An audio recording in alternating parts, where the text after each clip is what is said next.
Good evening. Calling to order the Town of Corte Madera Planning Commission for Thursday, February 28th. Please join me in a salute to the flag. I pledge allegiance to the flag of the United States of America and to the republic for which it stands, one nation, under God, indivisible, with liberty and justice for all. Thank you. Would you please call the roll? Commissioner Metcalf? Here. Commissioner Bundy? Here. Commissioner Chase? Here. Commissioner Lee? Here. Commissioner Bendel? And the record will show Commissioner Bendel is absent this evening. Thank you. At the beginning of every meeting, there is an opportunity for the public to say something for that which is not on the agenda tonight. So if there's anybody that has something to say besides what we're going to discuss tonight, you have 3 minutes to do so. Are there any takers? I don't see any. All right, so we'll close that. And we'll go right to our public hearing. So we have 3 tonight, and we hope to get through them all. So they are in order. If you don't know, everything's on the back table there. 78 Granada Drive, 360 Corte Madera Avenue, and 38 Lakeside Drive. So the first one is 78 Granada Drive, a design review application PL 2018-0080 for a residential addition and remodel to an existing 2-story dwelling at 78 Granada Drive. All right. Martha, this is yours to run away with. So Phil will actually be making the presentation. Okay, thank you. Yes, it is Martha. She's done the lion's share of all the work, and I thank you for that. Thank her for that. She's done this. She and I worked on the staff report together, and she did the PowerPoint presentation. And I'm sure she's here to answer any questions if they come up and go directly to her. I also want to point out to everyone that there are additional comments regarding 78 Granada Drive. You commissioners have been provided with those, and they are in the back for the public. And those are various items that we received after distributing the packet. And since this is an unusual meeting date, the packet was distributed on Monday, February 25th. So these items in this packet are things that came post that day. So yes, as Chairman Chase pointed out, the application before you is on 78 Granada Drive. This is an existing home, of course, on Granada Drive, which is sloping up to the right. There are pads. Each building is created with a level pad and substantial backyards in most cases. This is a vicinity map showing where it is located in proximity to neighboring residences. And this is a more closed-in aerial view of the property itself. The subject property is 78 right there in the middle with the red flag above it. To the right is 82 Granada, which is above, and to the left is, I want to say 76 Granada, which is downhill. So basic summary of the application. The existing first floor is approximately 1,000 square feet. The existing second floor is approximately 500 square feet, almost 600, and with a 431 square foot garage. The proposal is to add on to both the first floor and add on to the second floor, adding on approximately 300 feet to the first floor and approximately 900 square feet to the second floor. They will also be adding a storage area to the right of the garage, which will show on the floor plan. So the increase in total square footage is approximately 1,200 square feet. Again, a little bit more of a summary of the project. The floor area ratio, I won't read off all these numbers, but the project meets all of the requirements for the R1 zoning district, compatible and meets is under the maximum for floor area, lot coverage, height, setbacks, and all of those. Just some visuals of the neighboring properties. 77 Granada, which is almost directly across the street. 74 is down below. 82 is the project above. And 81 is across the way and slightly down.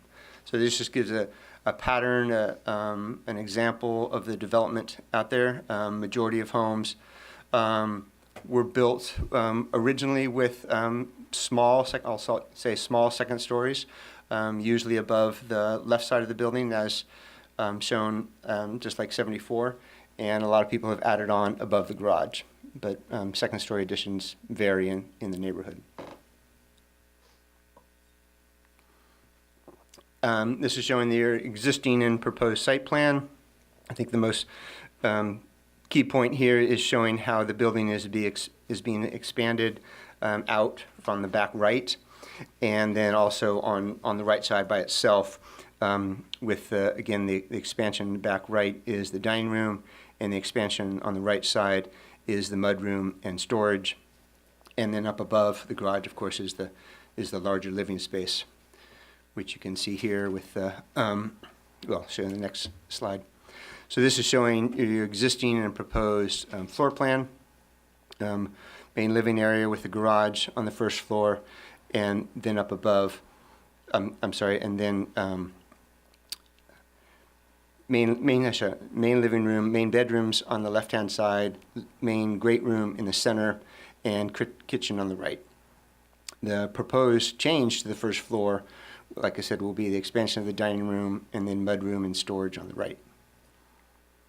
The second floor modifications include building mainly again above the garage with a master suite and a bedroom and also another bath. So that's shown on the right-hand side. Existing and proposed south elevation or front elevation. Again, the idea extending over the garage, increasing the size of the dormer on the left to bring more light into those existing rooms, and also opening up and expanding the front porch slightly along the left-hand side there. And to the right, you can see the second-story addition as well as the first-story addition with the mudroom down below and master bedroom up above. Existing proposed east elevation, which is the elevation that is facing 82 Granada, which submitted some comments regarding the project. Here you see the majority of the extension of the second floor, the clear story windows on the second floor. The ones on the left are for the master bedroom, and on the right are for the bedroom itself. Shed roof on the right is for the extension of the dining room area. The existing proposed north elevation, again, which is the rear elevation. Most dramatic change is the left-hand side with the expansion of the dining room area and the bedrooms up above. Not a lot of change to the west elevation, which is looking over a lower lot down below. Only the major extent, again, is to the scene at this point is to the front above the garage on the right-hand side. So story poles were constructed per the town's requirements. They were certified as being accurately installed. In this particular photo, we have, as the note shows down below, have highlighted the story poles because they're kind of thin strings and difficult to see in this slide. Fortunately, they're easier to see out in on the site. But that's why those particular lines, we just made them more visible. The architect did want to point out that the story poles above the garage, as you see, they are installed on the fascia of the roof. And so that's actually depicting the house slightly closer, or the wall of the second-story addition, slightly closer to the street than it actually will be. The new wall above the garage will be parallel or plumb with the existing wall of the garage. The reason they did this is just to easier installation of story poles more secure, and does not result in damaging the roof. Staff felt that was acceptable, given it's showing a worse case, or a worse condition than it would actually be built. Any questions on that? Just, okay. To the story pole diagram on the right is showing the peak of the roof.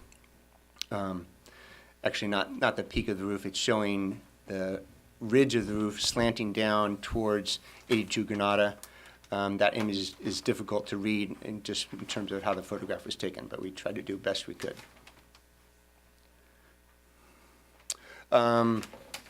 There are two, jump to this, do we have that? No.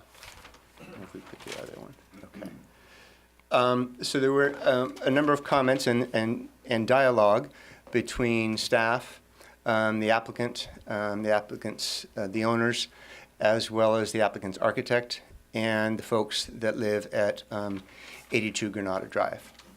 We met them at their site, at their property, and reviewed from the inside the story poles and the Slidos. So this particular photo depicts the two windows in the master bedroom of 82 Granada, and this is in your staff report. And so these are the most direct line of sight obstructions in our opinion. And I don't think we have a page. So it's on attachment 4, and it is page 3 of attachment 4. So again, these are these are two windows on either side of the bed in the master bedroom. These windows were added. They were not original to the design, the building of the home, or the homes in the area. This home, 82, is pretty much a carbon copy, as far as we could tell, without examining in great detail. Pretty much a carbon copy of 78, so these are two more or less identical homes. So this is the view from the master bedroom, again showing the views that will be obstructed. The image on the left is the windows to the left, image on the right is the window to the right. So, and then again, these are explained in quite detail in the staff report. These are views from, or the view to the left is from the living room, the lower level, overlooking the patio, and then through the trees, and you can see the yellow and the orange ridge lines of the proposal. The image on the right is a view from the second floor office, looking west. At this point, the camera is pointing somewhat down, not completely level. This gives you an idea of looking down, what you would see in terms of the addition. Additional views from the outside. I'm sorry, these are from the this one on the left is from the inside. Views looking from the outside. One on the left, very similar to the earlier one, and then the one on the right, further into the backyard of 82 Granada, overlooking the pool. At this point, looking slightly southwest. That is the peak, I believe, peak of Mount Tam to the right of the right photo. So staff has again worked closely with both parties. The applicant has, as I mentioned, has made modifications to this elevation to reduce privacy impacts to the folks at 82 Granada, and staff is able, with reviewing the findings and all the information that we have provided and the applicants have provided, we're able to make the findings to approve the design review application. And Martha and I are here if we have any questions. And the applicant, of course, has a presentation, as well as, I believe, 82 Granada, or no, 82 Granada is here as well. Great, okay. Thank you very much. Any questions from the commissioners for staff at this point? Not at this time. All right, Dr. Ram? No. Okay, nor do I. So then, the applicant, please make your presentation. Who's going to do that?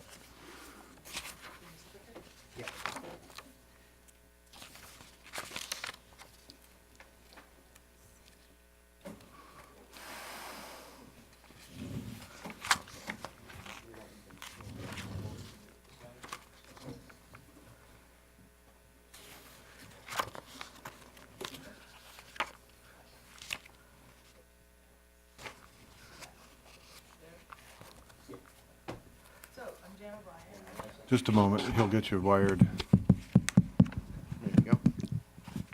Right, this is novel for me. I don't do this very often. Jan O'Brien, I'm the architect for Gerber House, 78 Granada Drive. Full disclosure, I also live at 77 Granada Drive, so it's all in the hood, as it were. This is the Gerber family. We're glad to have them in the neighborhood. A young couple with 3 preschool-aged children and need a little room to grow.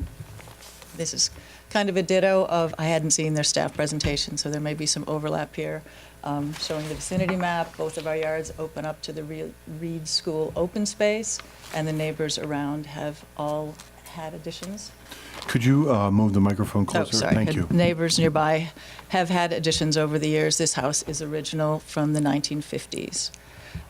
This is the view of the site plan, showing the 6-foot required setback. Even after our addition, there'll be 18 feet 10 inches between our house and the fence line, and about 24 feet between our house and the neighbor's house. The lot is generous, but it's not entirely flat, so one of our goals was to save the rear yard for safe play for those 3 active children. So the lawn area then and the play structure show the flat area. The front is very steep.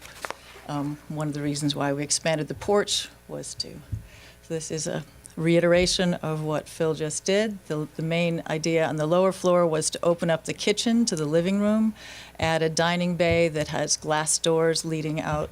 It's a very small dining room, but has large glass doors that would open up to the rear yard. We have a mudroom for all those backpacks to get thrown at the end of the day, and a storage space for bicycles and strollers. The rest to the left is untouched. On the upper level, we opened up the entryway to bring light into the downstairs. We have a nice master bedroom with a walk-in closet and a private bathroom, so they can get away from the kids now and then. And the room in front is good size, so we could use as a playroom in the future when the children are old enough to be left alone safely. Then I have a few of the 3D models from our program showing how the line of the porch will help break the massing with a shadow line, and showing the smaller windows on the uphill side. It's a view to the rear yard, the sort of playful shed roof of the dining room, again, opening up to make a small space seem larger, and showing the windows of the master bedroom above. A view of the more to the, the east, that's showing the, west, that's showing the solid wall of the original stucco. These are pretty similar to what Phil just showed. We're well below the 30-foot maximum height level. Our goal was to work within the town's restraints, so hopefully to get swift approval, so everything was done. We're not asking for a variance. The rear yard showing the gable face of the master bedroom. The side, again, showing that we're substantially below the requirements. And the west side. One of the things with the help of the sloping Granada Drive, our floor plate is 12 feet below the floor plate of our neighbors, so we already benefit from having the natural mitigation of a sloping street. Here are the sections showing we're going to open up the master bedroom with the scissors truss, and the front bedroom we're going to, with the recommendation of our contractor, use a prefabricated trusses to hopefully build somewhat economically. As you know, this is a very expensive time to build, so we're trying to make a few gestures that would make things a little more accessible. The story poles and the story poles from the street. And the rendering showing how we would be using textures to add interest to the front with board and batten in the gable end, horizontal hardy plank, which is fireproof, which might help us in the future. Let me see. So in conclusion, we're proposing to update and improve an original 1950s house for a growing young family. We worked hard to address their needs while following the town's requirements. Unlike other recent remodels, we are not requesting a variance for the addition, and we feel the proposed house is charming. Most of our neighbors have expressed enthusiastic support for our project, and we ask that you approve it as presented. All right, thank you. One moment, please. Yes. Mr. Lee, do you have any questions for the architect? Not at this time. Okay. Dr. Bundy? I was unclear on reviewing this. The vinyl siding is going to be completely removed, and it's going to be hardy plank for the entire structure, or stucco? Definitely keeping the stucco. Any new areas will be hardy plank. There may be a portion in the back where we keep the vinyl siding. Everything's based on our budget. If there's areas where we can save money by keeping the vinyl siding, we might do so. Okay. And the shed roof that's designed, there's appropriate drainage for that, I take it? Yes, there'll be a cricket that'll divert the water to both sides, and we're showing a downspout. It's also a very small roof, so I don't think we're going to have, and there's no water that drains onto that roof, so the only water would be from the roof itself. Okay. Thank you. Phyllis? Yes, I wanted to know if you've submitted a materials board? We did, yes. Okay. Do we have that any place? Do you have that, Phil? We do, actually, we discussed this. We do not have the materials board because the applicant is proposing to match all the existing materials. I think there was I stand completely corrected. There was a materials board submitted at one point, and it was misplaced. But the applicant is, all the materials are described in the plan set, and in terms of the exterior materials that are being used, as the architect said, stucco materials as well as lap siding. So I apologize that the materials board was submitted by the applicant and it was misplaced. The color would remain the same, which is a light blue-gray But it is all with white described. trim. Well, our concern is more than the colors, but if you're using a different material, we want to see it and not just a photograph of Oh, it. okay, well, I could get some more, but I didn't Okay. bring it tonight. Okay. It's a hardy plank material. It's a cementitious board that's also fire resistant. And we're using one that's about 5 inches shiplap, so you'd have a little bit of shadow line from the lap. So it's actually very similar in look, but it would be more solid and fire resistant. Okay. I would appreciate if they would submit it to staff, just for the records. Yes. They will, they But- should. Yeah, we will certainly get that from them. Yeah, so they can bring it into you and we can make that a condition. Absolutely. So- My apologies Okay, for that's all right. misplacing it. Yes. So, just to be clear though, is, hello? Can you hear me now? There you go. Okay, there we go. Okay, so in looking at this rendering, the whole front of the house is going to be hardy plank? Yes, So there's not going to be dissimilar materials adjacent to each other?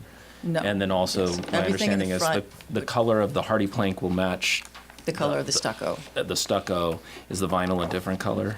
The vinyl all- is the same, is that it's all the color now. same. So it's, yeah, so very light blue-gray, almost white, Okay, thank you. Monotone, okay. with white trim. Right, okay. So that'll be one thing. Have the board submitted. We won't send you home to get it.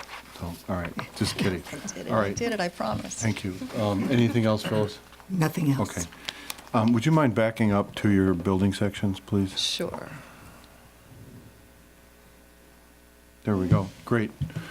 So you have a scissor truss over the master bedroom, and in this section through the adjacent rooms to the left of your top left section there, it appears that there's some interior relationship between the master bedroom and the other rooms. And what I'm getting at is that the plans show that the plate height at the master bedroom is 8'6", as a starting point for the scissor truss.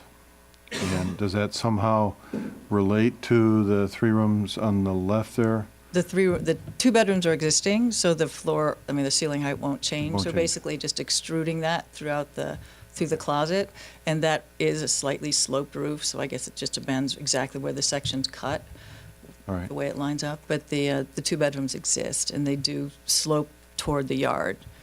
all right. I think that, well, we may just ask you back up to answer, but further questions about it. But did you give any consideration to a lower plate height in the master wing? It's a good-sized room, and we wanted to have some volume. It also allows us to have the additional windows looking out toward the yard. I didn't think 8 foot was a magic number. It's kind of nice to have a little bit of volume to match the larger room. Seems like in most current construction, the higher ceilings are desirable. All right. So now that staff has put up the views from the neighbor's house, were you aware of those view obstructions when you designed this? No, No, okay, no, I actually was very surprised that there were any problems, okay, particularly because it's of the sloping street. And yeah. All right. So the blockage of TAM from a couple of spots on the property was not something you were aware of? No, not until Yeah, afterwards. okay. And we'll ask you later about that, I think. So with that said, no other questions for, all right. Thank you very much. You're welcome. All right. So at this time then, we do what we call is public comment on this. And I suspect that the neighbor would be the first to want to comment on this. So, and who is the neighbor here tonight? Great. So we have 3 minutes each, and I have this awful timer here. I may give you a little more time, but for the applicant. But this is public comment. It's limited to 3 minutes. So if you would step up, identify yourself. For the gentleman in the back, you're in a wheelchair, is that correct? Mm-hmm. Okay, so we can bring the microphone to you.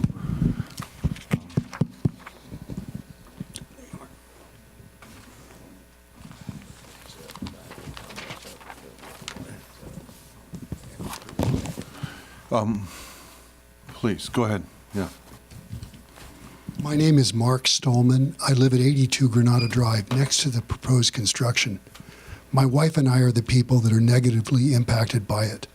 It's easy to see that no one else is substantially impacted because the proposed construction is very close to our house and far from all other houses in the neighborhood. It obstructs our views, light, and privacy, but no one else's. I want to make the point that the negative impact on our views, light, and privacy is substantial to us and should be considered by you. We have the right to a reasonable amount of our view and sunlight pursuant to Corte Madera law. Corte Madera Municipal Code Section 15.50.100 states, it is recognized that every person owning real property in the town has the right to have a reasonable amount of the view and sunlight benefiting his or her real property, which existed at any time during the period beginning on the date that he or she purchased the real property. Martha and Phil were very nice to come over to our house, and we appreciate their time and effort. But I don't think they analyzed the situation correctly. Corte Madera Municipal Code Section 18.25.010 states, it is the intent of the town to provide individuals with disabilities reasonable accommodation in the rules, practices, and procedures to facilitate development of housing for people with disabilities. I don't think Martha and Phil adequately considered the fact that I live on the ground floor of my house. I can't even remember the last time I went upstairs. I'm in the uncomfortable position of telling you that I am disabled. But when Martha and Phil analyzed the deprivation of our views and sunlight, they failed to analyze it from the perspective of a person on the ground floor in a wheelchair. I'm still able to walk short distances, and I walk all that I can because I want to keep walking. But usually I'm using this wheelchair. So you need to analyze how substantial the impact is on me on the ground floor in a wheelchair. It's different than the picture that was shown here because I'm at a lower height. Jan drew a very nice drawing. She's a great architect, but I don't think she analyzed the fact that her creation would be impinging on my right to have views, light, and privacy from the bedroom windows on the ground floor of my house. I'm not going to tell Jan how to make her plans better. I've asked her to reduce the height a couple of feet, and I've asked Chad and Sarah, but they have all ignored me. They have far more expertise than I at designing houses, but I'm here to tell you that this proposed construction is unlawful. It should not be allowed. The planning department should reject this proposal and instead discuss ways to either reduce the height of the proposed construction or put it on the other side of the lot. There are many other things they can do. Thank you. Thank you very much.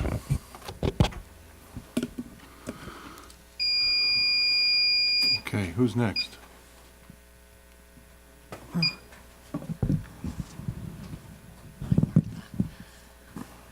Thank you for the opportunity to talk a little bit about the proposed remodel at 78 Granada. I'm Christine Martin Stolman. I live next door to the Gerbers. And I read all the letters from our neighbors, and they were beautiful, supportive letters. And we support families and growing families as well, and families with special needs. I think that the Gerbers could probably get all of the square footage for their growing family, all of the storage, the playroom, and everything, and reduce the height of their structure so that our entire green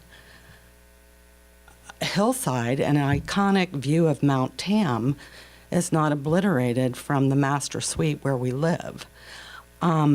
We wish them a wonderful remodel. We want them to have room for their growing families. And as I said, we're interested in special needs for families as well.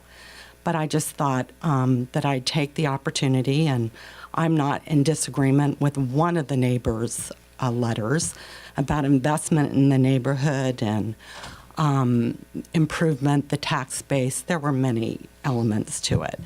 And I have to say I agreed with everyone. And I just want to thank you for hearing my concerns, however this turns out. Thank you. Thank you very much. Peter, Yes. may I ask her to clarify something? Certainly, yeah. Okay. Your letter that stated the 24th, Yeah, the one that my husband wrote? well, you both signed it. Yes, so- I think I did, yes. Okay. Whichever one of you is responsible for writing this, please. You mentioned that the previous owner of the property, Miss Kalinowski, Yes, has a written agreement with you that encumbers the property. And you're saying that the Gerbers took the land subject to our rights to views in light. The written petition and letter containing Mrs. Kalinowski's signatures were filed with the planning department. Now, if you were having a restriction, I don't know exactly how you can put a restriction on their property. So it has to be attached to the deed of title with the county, and I think our attorney knows the wording much better than I do. But having a letter on file with the planning department doesn't mean anything legally. okay. I don't know about the legalese. I'm not that part of the partnership. However, I did sign it based on my husband's expertise. I just want to say, as far as the neighborhood goes, I mean, traditionally, there has been consideration for people's views and the placement of the windows. I've talked to people that have done remodels, that have pulled remodels back to accommodate, a certain window view from their neighbor of Mount Tam. It's something that we all love. We love Mount Tam, and it is an iconic view, and people cherish it from whatever little window they've Okay. got. Oh, I wasn't questioning. No, I each know. one of you. Well, I was looking at this, and I did not see that there were the legality of what you were saying, that you had legal rights, because it is not part of the easement or whatever restriction. I said our attorney can give you the right terminology. As you say. Which I don't know. That is where the property is with the county and stuff, and having a letter doesn't do it. Okay, thank you for your perspective on that. Thank you very much. I would like to ask if there's anyone else here tonight that would speak regarding this application. So I don't see anybody putting their hand up in the air right now. There is a hand up. Oh, there. I didn't see you stick your hand up. Of course, yes, right. I thought that your architect was your... Yeah. Sorry, please, go ahead, yes. All right, thank you. My name is Chad Gerber, the current owner of 78 Granada, and I think everything that's been said here has been accurate tonight, but I think there's a couple key points that were missed. in the consideration that's already been taken into account. So I just wanted to express that. In working with our architect, Jan, and knowing our neighbors and trying to be considerate, we have considered the height. We took that into consideration during the initial planning of the remodel. Additionally, we have worked with Mark and Christine to reduce the windows in the master bedroom. They were originally, we wanted views out of our master bedroom like they have. We had the same exact windows design that they have in their house, and we've reduced those to Clear story. clear story windows. So we have tried to work with them. We have been considerate. As Jan mentioned, we're well within the limitations of the height, we feel. And additionally, we've reduced the slope of the roof to the minimal recommendation of a 312 slope in the roof angle. So, and in terms of the side of the house that we were remodeling on, in terms of a budget, it's much more cost effective to go up in the open attic space. So it's very difficult to remodel on the existing house and preserve yard space. And that's really what we want to do here, is preserve the yard for our children. So just wanted to clarify some key points. All right, thank you. Does anybody have any questions for this gentleman? No. No, okay. Anyone else wanting to make a comment? All right, thank you for getting up there and making your statement. I think that Chairman. we're going to ask, after we deliberate, we're probably going to ask the architects and the applicants some questions again, so, yes, yeah. I just wanted to, perhaps that this time might be a good time for disclosures of commissioners' site visits and the like. Appropriate indeed, yes. So, as I will look to each of you and ask you if you've been to the site and reviewed the conditions and the what you saw. Phyllis? Yes, I made a site visit last Saturday. Okay. And that was to the applicants? To the applicant's house. I did not disturb the neighbors. All right. I knew there was a site visit by staff and that they were going to take photos. Very good. Dr. Bundy? I also did a site visit, but really from the street, walking up and down the street and trying to get a sense of the placement of the addition. Okay, thank you. Mr. Lee? I also visited the site only from the exterior front, going up and down the hill, but not from 82. Right. So Phyllis and I met the Gerbers and walked into their backyard, and I went up on the hillside and tried to estimate the view from the lower bedroom window myself. And that was the extent of my visit there, although I'd driven by 3 times, actually. So, anyway. I think before you close the public hearing, I think staff, we'd like to clarify a couple of the Okay. issues that were raised during the public comment period.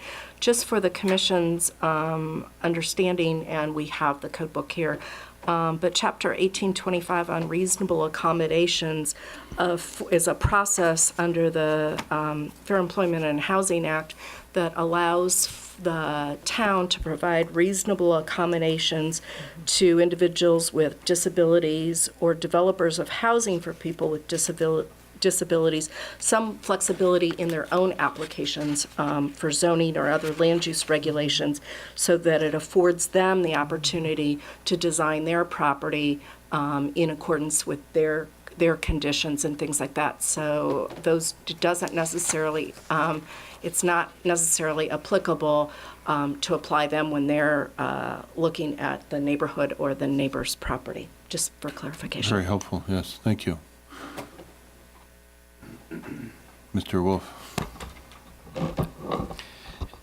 Also, for clarification purposes, I think there was another section of the municipal code that was actually referenced, and I just want to review that as well for the record. I think section 1550-100, which is actually within chapter 15.50 of the municipal code, in buildings and construction is a chapter related to trees. And so view in sunlight preservation ordinance, that's what we refer to it as in section 1550, starts at 090, which talks about the purposes of this article are to recognize and establish the right of persons to preserve views, sunlight, trees, or privacy on their property, recognize the established parity in the right of persons to preserve views, sunlight, trees, or privacy on their property, and establish a process by which persons may seek restoration of such views or sunlight when unreasonably obstructed by the growth of trees. So it's really, this section of the ordinance is, talks about a process by which neighbors can actually use this part of the ordinance to resolve disputes related to vegetation and trees that grow into views from one's property that they previously had, but as a result of growth of trees would actually then, those views were blocked. So I just wanted to clarify that as well. Thank you. That's helpful as But well. Can I ask a clarifying Certainly, question, too? yeah. So also, when it comes to sunlight, is it shadowing specifically? And with this property, is it not to the north of the uphill neighbor, and so therefore the impacts to sunlight wouldn't be? Well, I want to clarify. So there are still design review findings that relate to privacy, sunlight, and views in general, but the specific section regarding 1550-100 is just relating to the Right. tree growth into view blockage and preservation. When it comes to sunlight, is in this other, with the planning, Yes. it's only related to shadowing from adjacent masses, or like, what is the definition of sunlight? Because if it's north, if the building's to the north, it couldn't theoretically have an impact on shadowing. Yes, I mean, exactly. I think generally, and Phil can speak to this some more, but generally, it's when there's an addition to a house that has the potential to affect the actual amount of light that is enjoyed by a adjacent property. So shadowing, yes, is a part of that. That's often when we require the shade studies or whatnot to analyze that impact. Thank you. I can just add to that, Commissioner Lee. Yes, Adam says we do often require a shadow study if we feel that it is applicable. In this case, if when looking at the lot, going from front right corner to back left corner is basically the direction of north. So Granada roughly runs east-west. So we did not feel that the addition would cast significant shading onto the adjoining property to the east. And also, given that the adjoining property to the east is in a higher elevation. Natural light is certainly, and I view it as is somewhat different, and that'll come up in our third item this evening. How natural light is blocked, regardless of the path of the sun, and we didn't feel that natural light was impacted. So I view it as two different things. Thank you. All right. Thank you for the clarity on that. All right. I have a Phyllis? question for Phil. I don't know whether it was you or Martha who took the photographs, but because Mr. Stallman brought it up, I'd like to know if you were standing, sitting, and did you take into consideration what his view would be from a wheelchair? Martha and I both took the photographs, and both of us took them standing up. And there were At none our game taken night. from a seated position of someone. There are some in a here, I wheelchair. will intervene here and say that there are some noted as being in the seated position. I'm sorry. Yeah, there Yeah. was one taken in the patio from a seated position. One in the living room, sitting on the couch. I was talking about from the master The bedroom. the since master that bedroom seemed to was be- Okay, sorry. standing. That seemed it. to have been the problem Okay. area. And the pictures shown on the slide and both in the attachment were about 1 yard away from the window. All right. So with that said, when we're looking at this property, we have 8 findings that we have to be certain of. And it would seem to me that we're looking at finding number 3 that is in contention here. Does anybody disagree with that? That up here at the dais? Okay. Commissioner, Chairman Chase, just I would recommend closing the public hearing if you're done with the thing. You're right. I officially will close it and then open it back up. Thank you. Thank you. All right. With that said, Julie, of the 8 findings, do you have any issues with anything other than number 3? No. Okay. So we're at finding number 3. So I would say then that I would like to hear from each of you how you view it and what your thoughts are. So I will start with you, Mr. Lee, on this, and Yeah. thoughts about number 3. My thoughts are very clear on this from the photos that I've seen, that the ridgeline views are blocked. There was a request, which I think is reasonable, to lower that massing to either give them back that view or at least, give the concession to the neighbor. And I cannot make that finding given the photos and the story poles and the neighbor's concerns. So. Okay. Good. Dr. Bundy. Yeah, I think I cannot get a good sense of the extent of blockage or how much of the view is blocked, based on the photographs that we have available here. And I would like to have an opportunity to visit the site and really get a better determination of how the views are blocked if the Mark and Christine are okay with that. Okay. So that's a contingent request. Phyllis. I would like to see us continue this until a time when we can either visit the Stallman's house if they're agreeable, and also I would like to see photographs taken from a seated position from the bedroom, since I think it was Mrs. Stallman who mentioned that that's essentially where you live, in quotes. A lot of time is spent in that master suite. I was trying to remember, 4 years ago, I remember when you came before us for your remodel to create the downstairs bedroom, and I don't remember the configurations of, I've seen so many since, but I would like to either see it myself or see photographs taken from a seated position. One of my sons is disabled due to an auto accident. He is not in the wheelchair, but I know that the considerations that have to be taken because of Ryan's disability, and I think it's very important that we acknowledge them and see what we can do and find a way that's satisfactory to both the applicant and the neighbors. I think if we all can work together, we can find a way that, if everybody compromises a little bit, there's a way that we can move this forward and not have consternation in the neighborhood, which lasts a lot longer than a remodeling project. Okay. Yeah. Thank you. All right. Please. What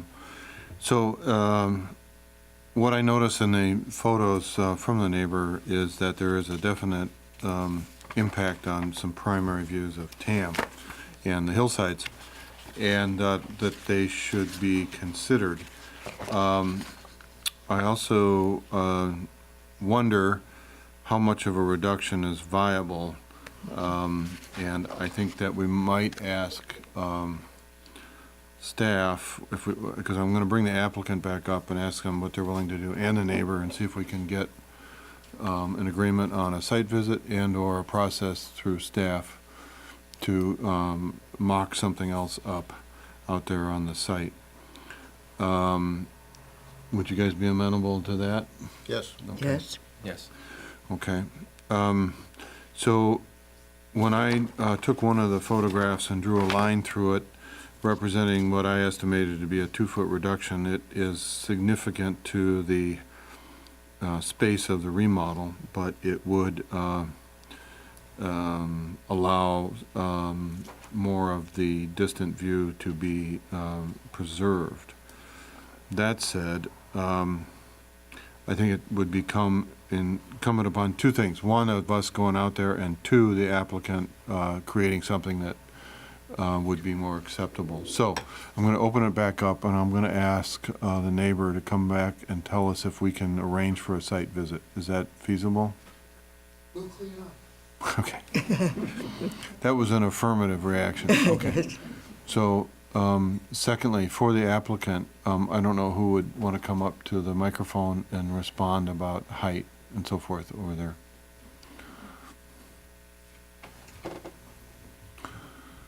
I guess I'd like to start with a question. If we have zoning regulations, and if we, in good faith, follow them, and views are not officially protected in Corte Madera, what is the process here? You know, it seems like if you follow the rules, we should get to move forward, and views are, my understanding, are not officially protected. Light and air has not been impacted. There's 24 feet between our buildings. They have plenty of yard space that has plenty of light and air as well, and it's flat. They've got ramps to the rear yard. They got a variance to go into their front yard when they made their application. Right. So let's just be, let's say one thing before I answer part of your question there, and that is that us going back out there and look at it and then ask you for some mock-up of something else does not mean that we won't approve this application ultimately, but we may ask you for something. So that's the first part. The second part is that, as I recall, there is some specific verbiage in the town code that represents views of Mount Tam and protecting those. Is there not, or is there? Ridgelines, right? Ridgelines. Yeah, I mean, the commission obviously deals with this a lot. I mean, I think it's important to recognize the specific finding that the project, each time we go through the design review process, there is a specific finding that does relate to views, and I'll just read it. It says the project will not significantly and adversely affect the views, sunlight, or privacy of nearby residences.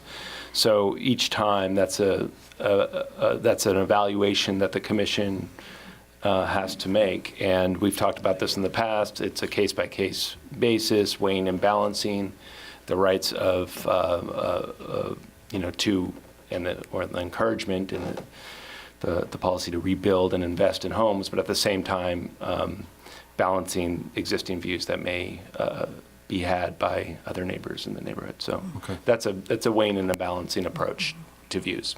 All right. Thank you. That's a specific finding.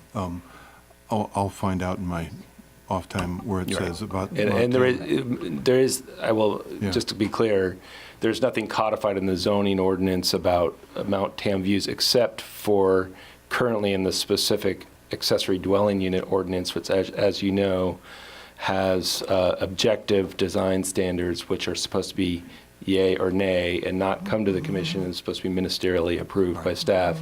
And that's why it does call out the specific protected views in those particular cases, but not as a general rule.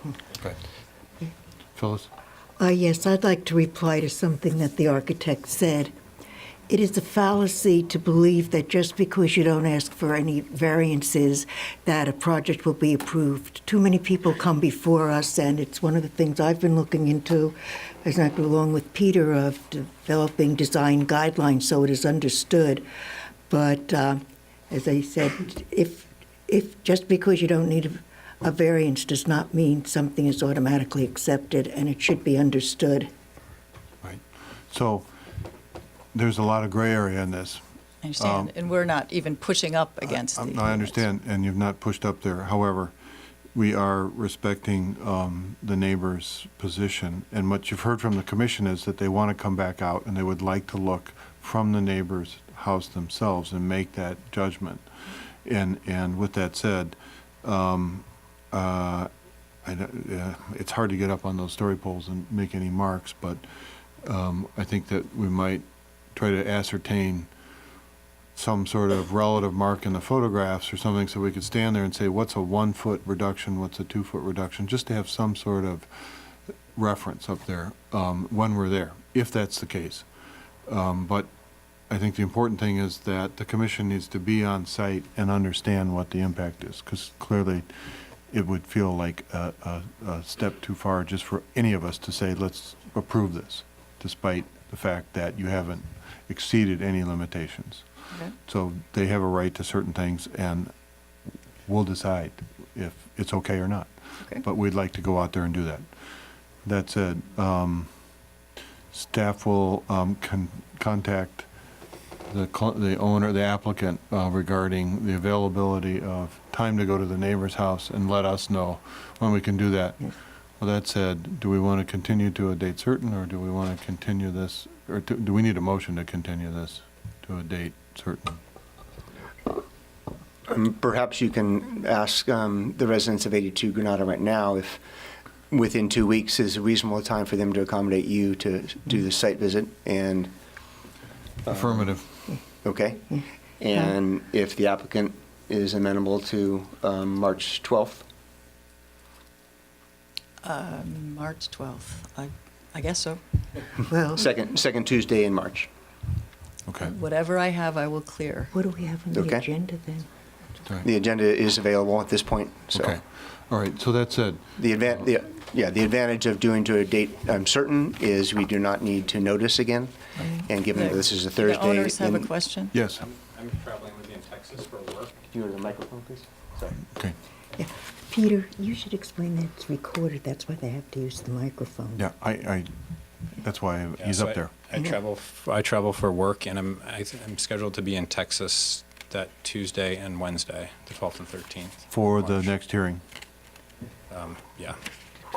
All right, so, So we can continue it to a date not certain at this point, and then we would be required to notice the hearing and the neighbors. That's really the only difference. unless it went to the following 26th? meeting, That would be the 26th? March 26th, correct. right?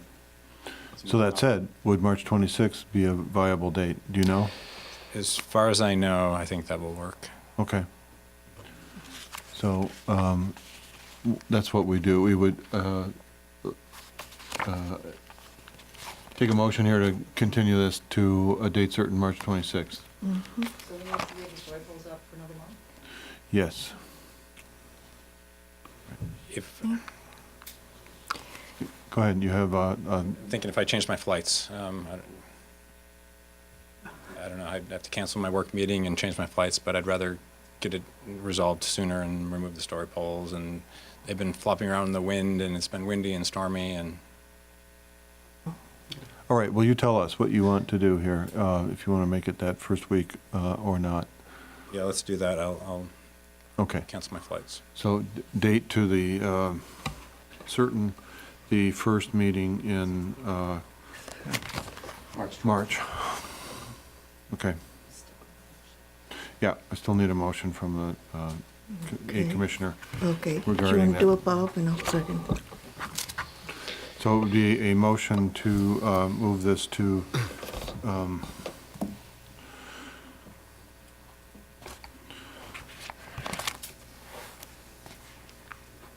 It's the 12th of March. What was you looking for? yep, to March 12th, Okay. after a site visit to the neighbor, right? Okay, go ahead, And photographs. right. I- Make a here. motion. In the matter of design review application PL 2018-0080 for the remodel of I'm not going to give the residence at, was it 78 Granada, I move that that the hearing be continued to the 12th of March after, and at such time, a site visit will be made to the neighbors, and photographs will be taken from a seated position from the neighbor's bedroom. Second. All right, Commissioner Bundy, Aye. Commissioner Lee, Aye. Vice Chair Metcalf, Aye. Chairman Chase. aye. Well, thank you. So we're on the board for that, and staff will give us the contact information for the neighbor. So that's great. All right, thank you. We're going to proceed to the next item, which is 360 Corte Madera Avenue. Oh, sorry. This is a design review and variance application PL 20180079 for a residential addition and remodel to an existing two-story dwelling at 360 Corte Madera Avenue. So, Mr. Boyle, this is in your plate. A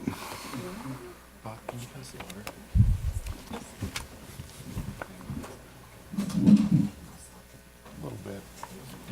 It'll time over.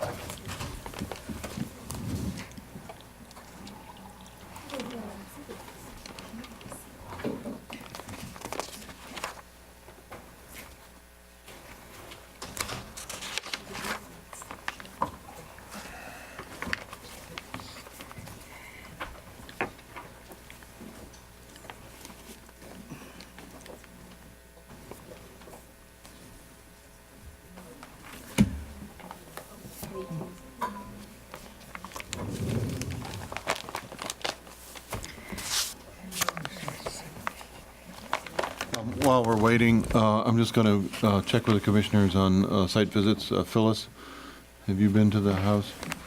Yes, I made a site visit on Saturday with you. Okay. Thank you. Dr. Bundy? Charles Lee and I made a site visit today. All right.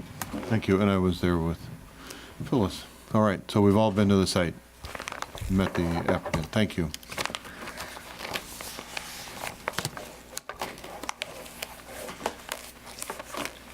Okay, good evening again. This application before you is design review and variance application 0079 for residential addition and remodel to an existing two-story dwelling at 360 Corte Madera Avenue. Project is located, I would say roughly halfway up, 2/3 up Corte Madera Avenue on your way to Mill Valley on the left-hand side. It is a downward sloping lot, as many properties are. The house is very close to the street itself, and a relatively medium-sized lot sloping downward. In terms of the summary, project summary of the application, the existing area of the home, both the second level and the first level combined, plus the garage, is roughly 2,500 square feet. The proposed addition will net a living area of 2,904 square feet, again, also including the garage. The existing height of the building is 19 feet, and the proposed height will also remain at 19 feet, where the code allows 30 feet. The existing FAR is 42%, and the proposed FAR will be 48%, which is the maximum. The lot coverage existing is 31, proposed is 36, and maximum allowed is 40.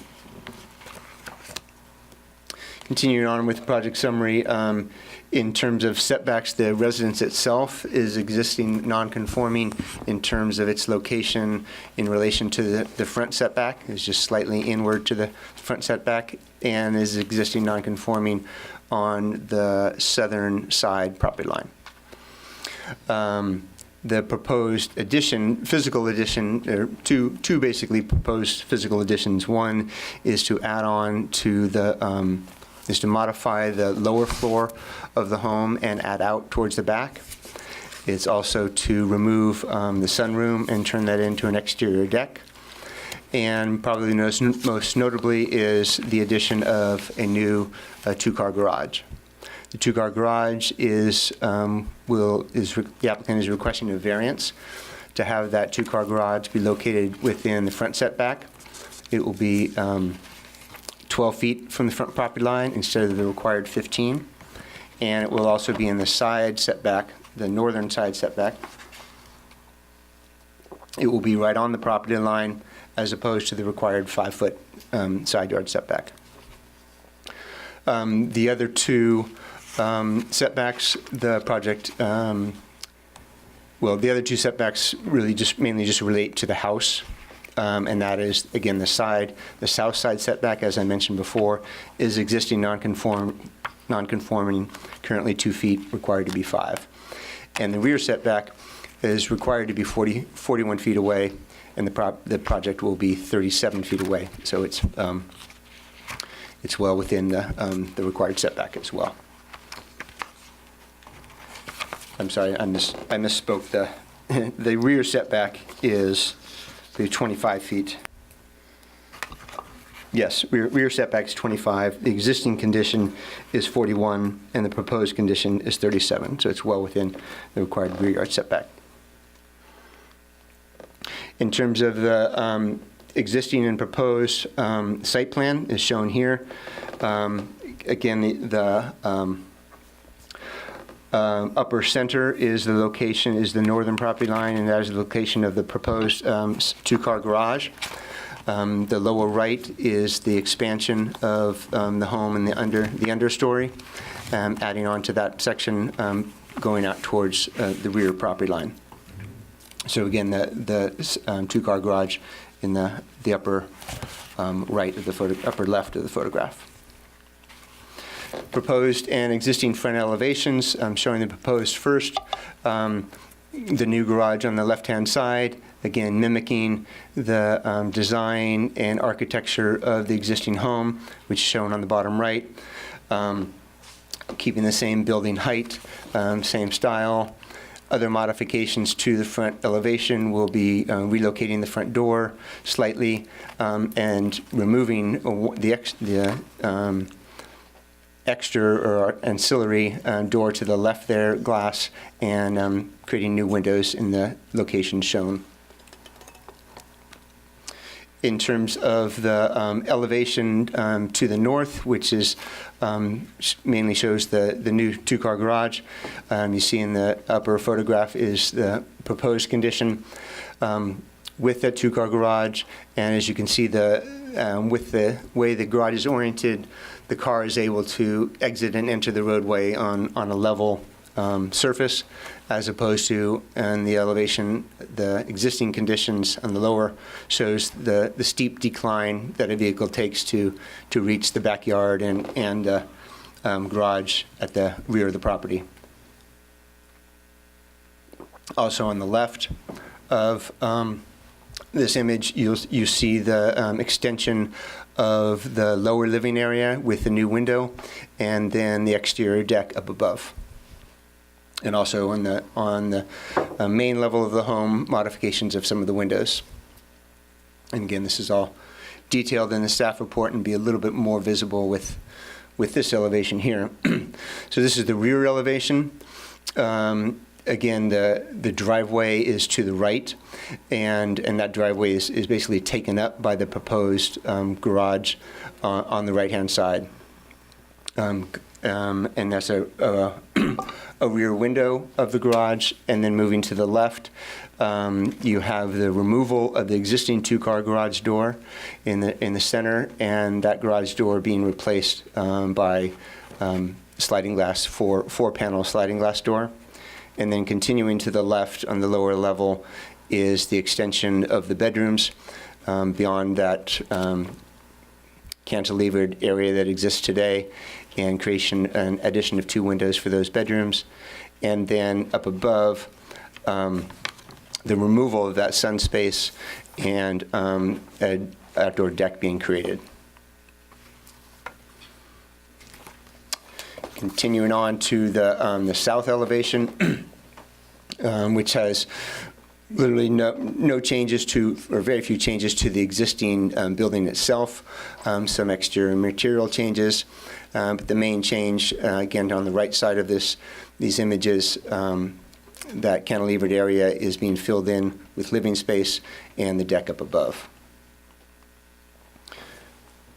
So again, showing the floor plans, a little bit difficult to see, and it's in the slide, but basically indicating the expansion of the upper area and the changes of the layout of the rooms of the upper area.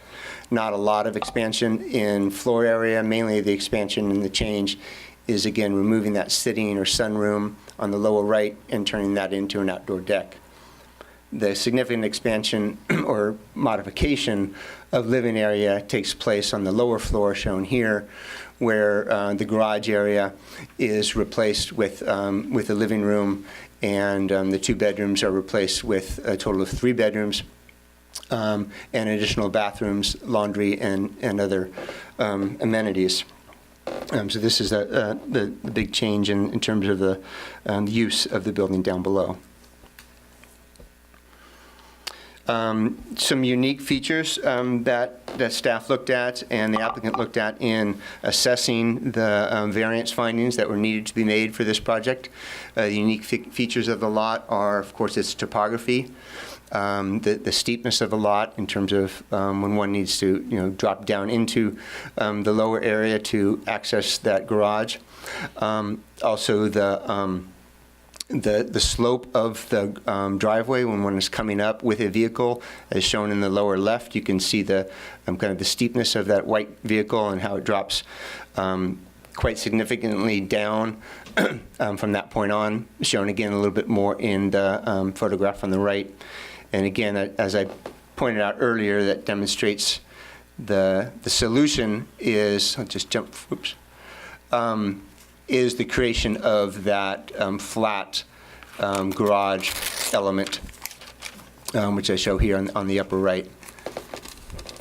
Going back down to showing those the topography and the access, and then also wanted to point out the pattern of development in the area, and other variances that the town has approved for single-family homes on Corte Madera Avenue. Just approximately a year ago, you had one down at 304 Corte Madera Avenue where a resident wanted to put a single-family, a garage very close to the property line, again, to allow for better access and also allow the structure not to be as tall. If, as I point out in the staff report, if the exact requirements for the front yard setback were met, that would result in the garage being taller because it would have to be pushed back farther down the hillside of the particular lot. And so that is another reason for staff is able to make the findings for the variance, and those are explained in the variance discussion of the staff report. Staff is also able to make all of the the design review findings that are required in terms of any impact to natural light or privacy or shading. Staff found none of those impacts to be significant, and with that, staff is able to make all the findings for both design review and variance, and we recommend approval of this project. Thank you, Phil. Who has questions for Mr. Boyle? Phyllis, Bob? No, at this point. I have one. Are all the adjacent neighbors zoned R1? Are all the adjacent neighbors zoned R1? Residential. I'm pretty sure. I'd have to double check the map, I also but I think can't. so, but I just wanted clarification about that. So. Okay, Phyllis? There is a variance for the property at 346, which originally was one large mansion and has been subdivided into 5 apartments, yet the zoning has remained R1. And I think it goes back about 60 years when the change was made, and who knows what the code said then. Grandfathered use, right? Yeah, but it's something to look at to see what was allowed and whether or not there can be changes made in the future, how that property is affected being R1 zoned. The file on town records for the property you're referring to is 346 Corte Madera Avenue, which is the down sloping lot, is shown as an existing non-conforming use, originally a single-family residence with now multifamily. And that lot would be subject to the same FAR, 40%. Correct. That lot has the same designation as the project lot. All right. Zoning designation. I don't know how big that lot is. It's significant. I believe it's 0.8 acres, roughly. Okay. All right. We'll do some calculations up here. All right. Thank you. No other questions for staff? All right. So on the applicant's side, who's going to make the presentation? I am. Hi.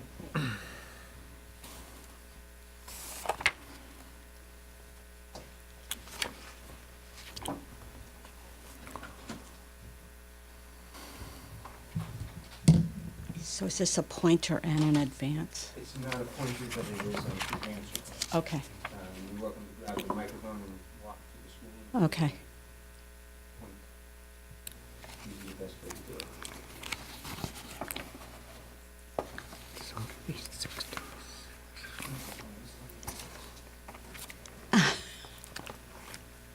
I've had a lot of complaints about Max in the past couple of days.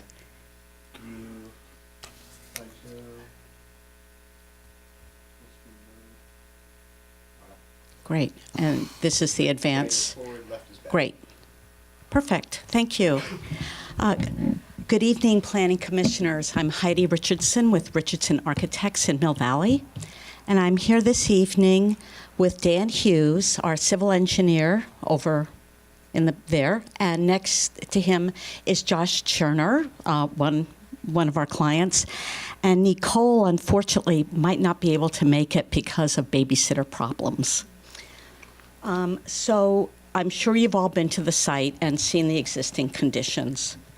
And as Phil did a great presentation and explained that due to the steep driveway approach as well as the awkward garage turnaround, which results in paving a significant part of the rear yard, the garage is not used for parking cars.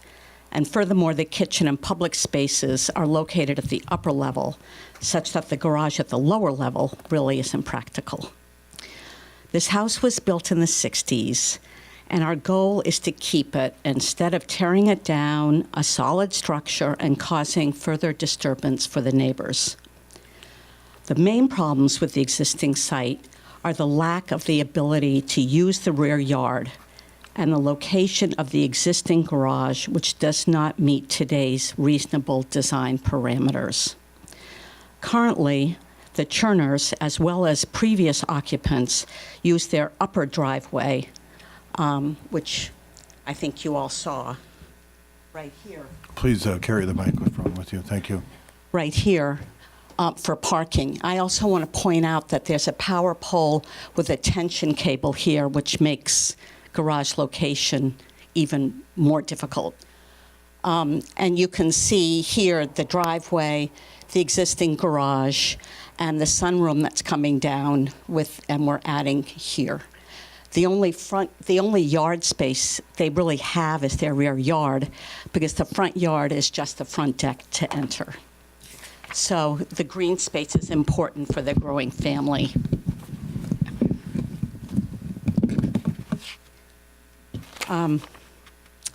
So the site plans, I think Phil described to you the existing sunroom and converting it to a deck, which helps actually all the neighbors as far as views and openness, and those who have complained about lantern effect from this house in the past, the sunroom will no longer be sticking out into the rear yard.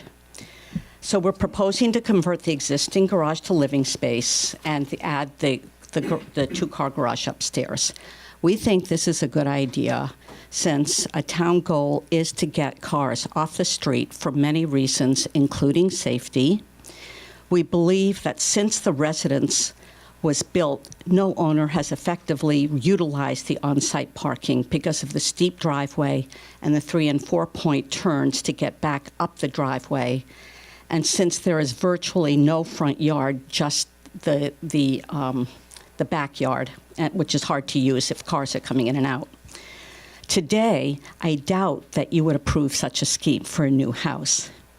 The proposal improves the livability of the existing housing stock, a goal that all towns have, and the proposal adds more open space and green space, which is also more permeability for the rear yard, which is also a goal.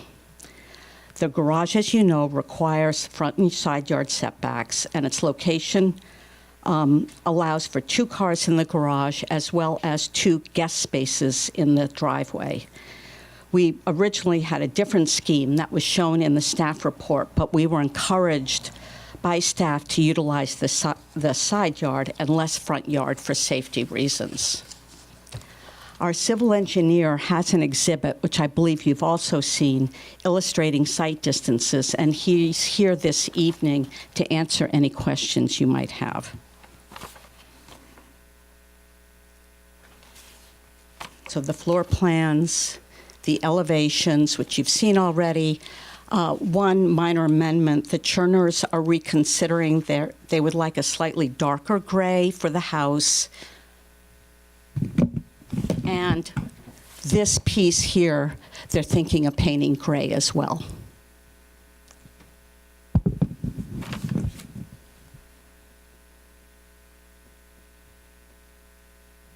Here's a neighbor vicinity map that we did as a driveway survey showing existing garages in the front yards in a lot of the properties right around where we are. And I think you've probably seen that as well. As you know, on Tuesday, we received a letter from the attorney for 346 Corte Madera. The Churners offered a rebuttal from the Rifkind office, which I presume you've also seen as well. I'm an architect and not in a position to rebut a lot of legalese, but as an architect, I'm trained in good functional design, site strategy, residential design, and aesthetics. And in my opinion, this proposal checks all those boxes. In addition, we did this Google map, and then you can see that the garage is a little 21 feet along that long property line, and that and it rises maybe 10 feet above the existing fence. We feel that we've met the required findings for the variance. The Churners have offered to plant screening on the neighbor's side. We haven't heard back about that. We feel that the design is consistent with the architecture of the neighborhood and that we can meet the findings for design review and hope that you can approve this application. Dan can review, if you want, the site distance diagram. And also, Dan has assisted Josh and Nicole and I. When we received this letter, we were thinking, well, what can we do? What can we change here?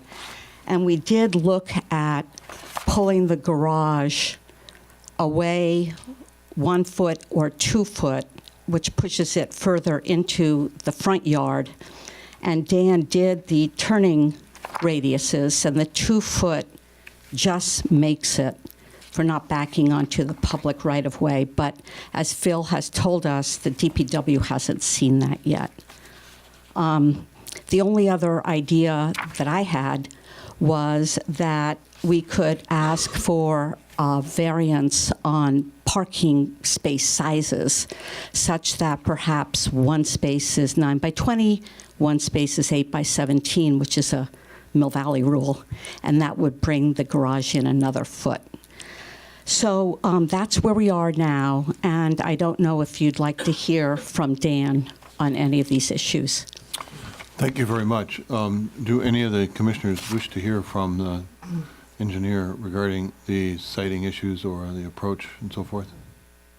Phyllis? Well, the applicant has 15 minutes, and if they would like to use some of their time, I'm willing Do you to have any- listen, right. but I don't have any questions. All I right. understand Okay, what then I was think we're explained. fine. Dr. Bundy? I was curious probably of the engineer as to the construction and support for the garage. Okay. And Mr. Lee? I had questions about that, but, the applicant Okay. also. You want your site diagram? Good, he's approaching the microphone, so we'll hear from him. Good evening. Dan Hughes, DVC Group, civil engineer. I'm not sure what the question might have been. We'll get them to rephrase it for you, and if you would make sure that you have the microphone up close and personal, that would be great. Yeah, I understand that the goal is to have the floor more or less level as you come into the yard, and how is that going to be supported? Is that going to be just a slab over piers or supports of some kind? I don't know. I'm not the structural engineer, and we haven't done a structural design yet. Heidi, do you know what type of foundation Yeah, but we system? do have a geotech report, and it will be most probably on piers, a slab on piers. Okay. All right. Mr. Lee? I do not have any questions. All right. Phyllis? No questions. Okay, so then you've made a fine diagram there of the approach running up to it, and it explains the safety issue to some degree, and the access there. I don't know of any questions from us beyond what's been asked, so. What I could just point out is this is done to a Caltrans standard. The speed coming around the bend here is a 15 mile per hour posted speed. Caltrans says that a 100-foot distance is needed to stop if you add a 15 mile per hour speed. The exhibit that we did is a 150 foot, as if it was a 25 mile per hour speed coming around that corner. So, you know, we believe that it more than meets Caltrans standard. Right, and nobody ever goes over 25 miles an hour on that road. Yes. 15 mile posted speed, No, so. I know. But bicyclists don't pay Right. attention to that. Very good. Thank you. All right. So, does Josh wish to say anything as part of the application, or does that conclude the applicant's presentation?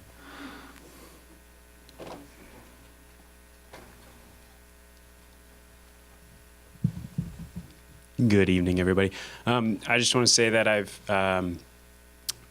made every effort to. This is Josh Turner. Oh, for the sorry. record. Yeah. Josh Turner, the applicant. I made every effort to meet with as many neighbors as I could in the immediate vicinity and show them plans early on. And I've received a bunch of positive feedback. And of course, Mr. Epstein's here as well, and he may say a few words. But the first feedback I received from 346 officially about the project and concerns was on Tuesday in the letter. And as Heidi mentioned, when we got that letter, I wanted to think about, you know, ways we could move away from the property line. So I asked Heidi to look into that and Dan to look into could we move at all away from that property line while maintaining the safety of the parking arrangement so that when we are backing out, we back onto the right of way and not onto Corte Madera Ave, and then are able to pull forward, look over the shoulder, and in a safe way exit our property. So that said, there is something on the table, unofficial table, so to speak, of an alternative that could be wrapped into the application. Yeah, and I believe Heidi has drawings of those options and what they look like that we can provide you. Okay. Well, we can't consider them at the moment, so, but we may get to that, so, all right. Any questions for Josh from the commission? No. All right. Thank you. Thank you. All right. So at this point, we'll ask for public comment, and I would bet that Mr. Epstein will, or someone will want to be the first to comment. I see a young lady over there ready to go, so you'd be first then, since you're eager, and That's right. so I'll give you 3 minutes, and please state your name and have at it. Chair Chase, Vice Chair Metcalf, and members of the Planning Commission. My name is Lisa McPherson. My home is 2 doors down uphill from our neighbor's proposed remodel. For safety reasons, I very much want this remodel to be approved, particularly the garage. As some of you know, for more than 10 years, I have traveled down Corte Madera Avenue on a bicycle. Being on a bike gives a different perspective on road safety. Our neighbor's home is located downhill from a blind corner. The new garage will get 2 vehicles off the street and will eliminate these cars from blindly backing into downhill traffic. The new garage allows our neighbors to enter Corte Madera Avenue front and first with a clear view of traffic in both directions. It's not an exaggeration to anticipate the approving of this garage location could save the life of a person on a bicycle in the future. Thank you. Thank you very much. All right, who's next? All right.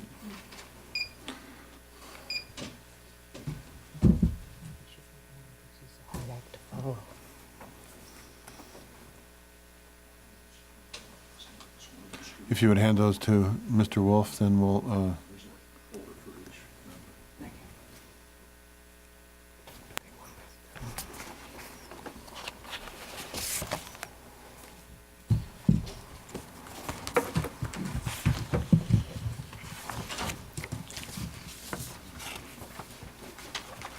Please.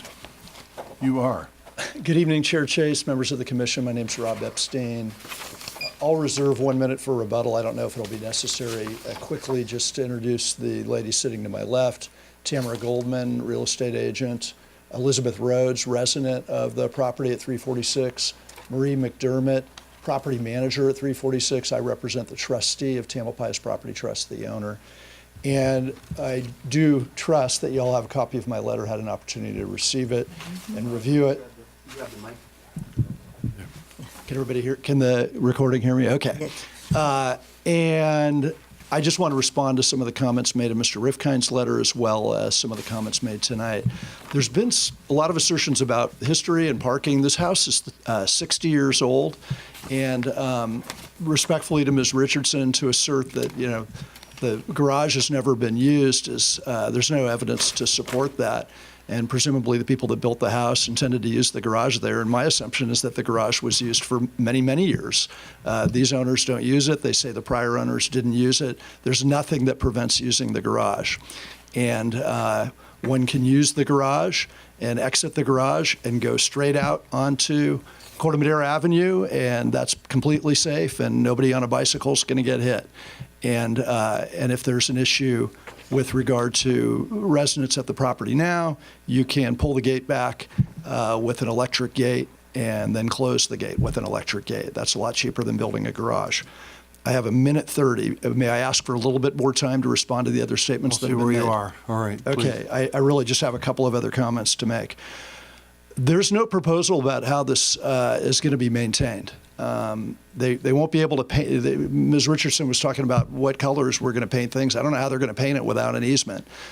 There's no agreement with the neighboring property owner to enter their property to maintain the house or the new structure. It will be impossible to do that without entering the neighboring property. There's already an encroachment. Mr. Boyle talked about it on the other setback. So typically the policy is not to increase nonconforming conditions with making new nonconforming conditions. We're usually trying to reduce those or eliminate them, but instead we have a nonconforming condition and we're going to add another one. And the proposals that I've heard still would require a variance if you pull it another foot or two back. And I do not understand the comments being made about the steepness of the driveway and that we could make the garage taller, but then that would require further encroachment into the front yard setback. We're not complaining about the encroachment into the front yard setback, so that's not an issue. The issue is the side yard setback and is reflected in those photographs that have been marked up, the impact that it would have on the neighboring property. So I think I've hit the points that I wanted to make, and I did it in exactly 3 minutes. If you have any questions, I'd be glad to answer them. I did try to set it forth pretty thoroughly in the letter.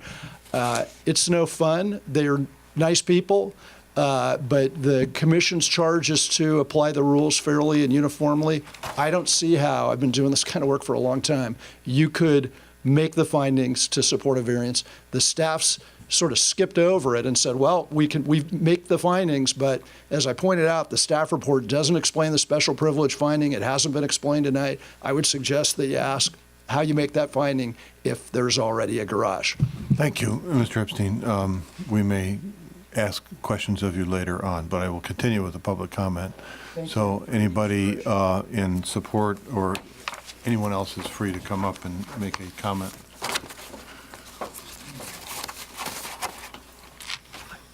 Mr. McPherson. Hi, David McPherson, Corte Madera Avenue. First, I want to thank and acknowledge this week and the effort that the Planning Commission has put in. I watched all the marathon session on Tuesday night, and you have a second night this week, and the effort is appreciated. I also wanted to thank Planning and Department of Public Works for understanding the neighborhood and working with the applicant to eliminate the first design, which did not encroach into the variance, but only allowed for one covered car and still had the problem of vehicles backing directly into Corte Madera Avenue. Mr. Epstein didn't have any support for no one using that garage. Well, I've lived there for 27 years. And I can tell you on a daily basis, from my observation, that that garage has never been used. The driveway is simply too steep, it's too awkward, and each resident has simply parked in the space in the front and then backed directly into Corte Madera Avenue. And from personal experience, I can tell you that it creates a problem for motor vehicles coming down the hill. And of course, as my daughter indicated, it provides a problem for cyclists coming down the hill as well. Then finally, as to 346, you know, and just in terms of trying to be good neighbors, it's always been curious that that beautiful, you know, single-family home was allowed to be divided up into 5+ units. But the neighborhood has not complained. We just deal with it. They have a very unique lot that allows 10+ cars. And from my estimation, from the garage to the residential living space is approximately 100 feet. So allowing a 5-foot encroachment into the easement, I think it'd be hard to find that that has any real effect on the living arrangements of the tenants that come and go. Thank you very much. Thank you, David. Who else would like to make a comment regarding this?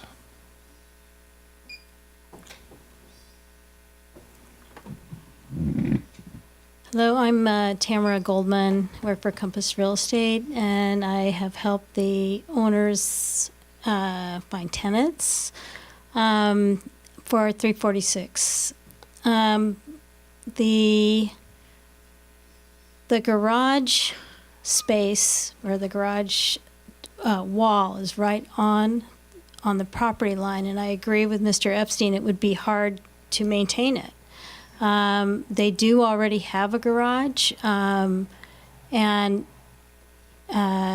possibly could do something to the garage to work with that. I don't know why they're parking on the road. They have parking on their driveway, I believe. That big wall is kind of unsightly. That area is open. It's really beautiful and wooded. And also, I think it may affect future value if somebody decides to change something, subdivide, or build something else on the property. So it may cause problems for the owners if in fact they decide to do that. That's all I have to say. All right, thank you, Tamara.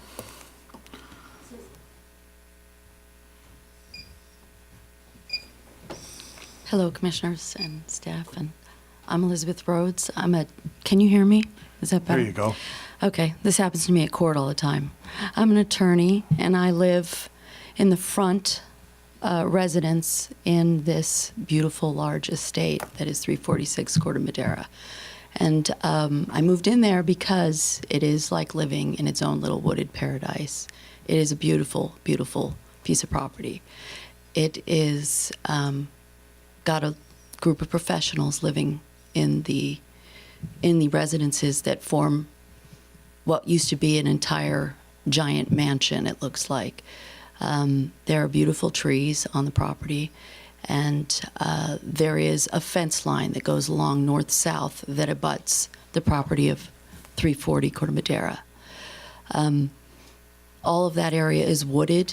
It's one of the reasons you can live on that hill, is because there is wooded areas in between all the houses. From what I could see, and I'm the one who took those pictures, when you put up a large wall right where it's being shown that it's going to be put up, it is going to look like a giant square box. It is not going to in any way go with the aesthetics of the property that exists next to this home where I live. And I think that that might be something that you need to consider, though I understand that the people who live there do have a right to expand. They have a family. That's understandable. But putting a wall up 0 feet from the existing property line kind of has the effect of looking like a Berlin Wall coming up out of the middle of nowhere. And I don't see, just as an attorney, how anybody could maintain a building without entering the property itself regularly to get what they need to get done on the new addition. So that's really, I would urge you to think about that with respect to the zero easement request. Thank you. Thank you very much. Who else would like to speak tonight regarding this application?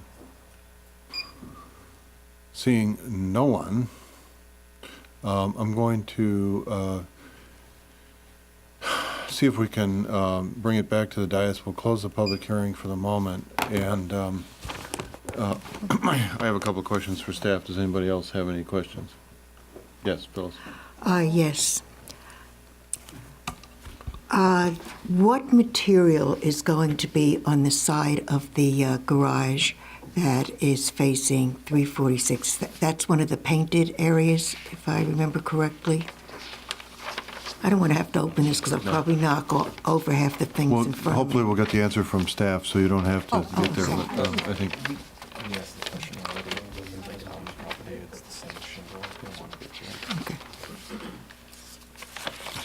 It's the same shingle that they have. On sheet A21 shows the elevation and the exterior materials, and the exterior materials is a painted horizontal siding. Okay. Is that correct? I am just an idea, since upkeep was mentioned, that that siding on the garage be changed to something that would be far more maintenance-free, that would not have to be painted every couple of years, and I think Okay. that may help. Do you have any other questions for staff regarding this? We'll get back to Yes, discussion in a minute. When Peter and I were there, and I'm sure when you were there, at the fence line, looking as I did this first picture that was taken, it shows two very unhappy pine trees on the property at 346. It was mentioned to us, and I don't remember who, Peter may remember, whether it was the fire marshal or Caltrans looked at it and said that they would have to be cut back due to the utility wires. And I am wondering, and this may not be the right time, but I'll ask it and it can be answered whenever it's appropriate, if they could be removed at the expense of the applicant, since it's to the advantage of the applicant and everybody else. And then the applicant, as part of the conditions, could have to put up some kind of a trellis or something on the edge of his garage that will have a vine or whatever is appropriate, so it doesn't look like a blank wall, which was mentioned by one of the people who lives at 346. Is any of that possible? Or is this not the time to ask? Commissioner Metcalf, can you just confirm who you were speaking with, who were talking? Staff. Okay, at the site? No, not at the site. About the trees, that's what I was.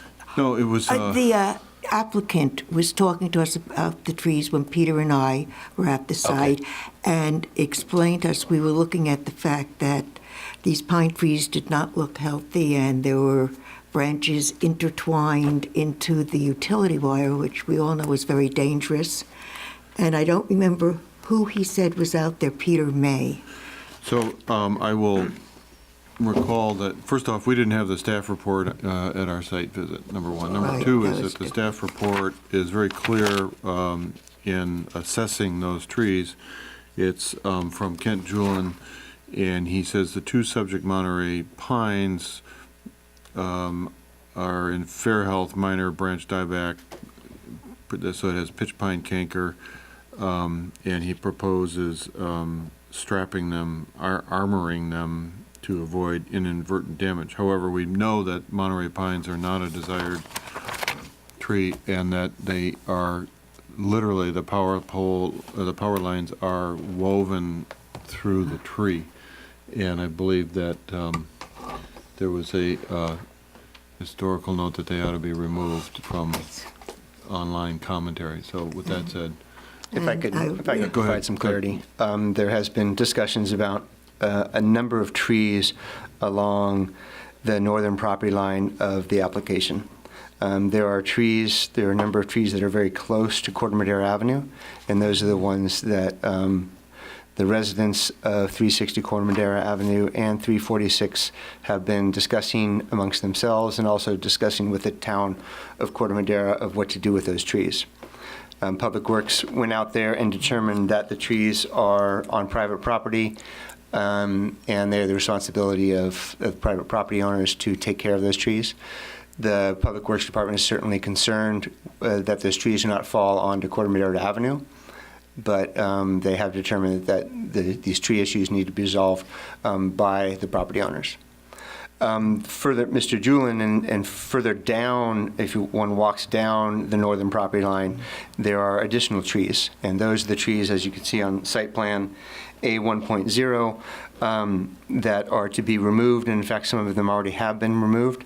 And again, all these trees are Monterey pines that are nuisance trees and not subject to our tree ordinance or require a tree permit. So I hope that clarifies the tree issue. Okay, to a large extent, I think it does, and we could condition it if we wanted to have those removed. I'd like to see that. I mean, Corte Madera Avenue is a very, very busy avenue, and people do not go the speed limit. And it was almost dangerous trying to cross the street from where we were parked to get to the applicant's home.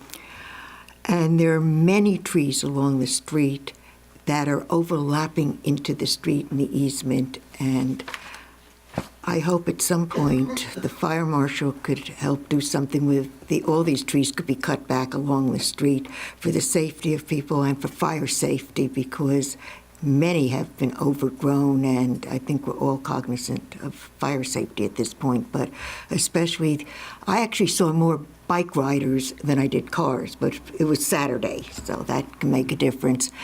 And the bike riders are not interested in the speed limit, let's face it. They go as fast as they can. And I just think it's important that the street is safe. And the pine trees, who knows where they could fall, and intertwined in the wires is very dangerous. Bob? My understanding from talking to the applicant that the tree on his property that would actually lean over the proposed garage is going to be taken down. That's one of the trees we're talking about. And then the other tree is on the 360 property, is that correct? The civil map shows it centered right on the property line. Oh. Yeah. But I just wanted to be clear that those were the two trees we were talking about.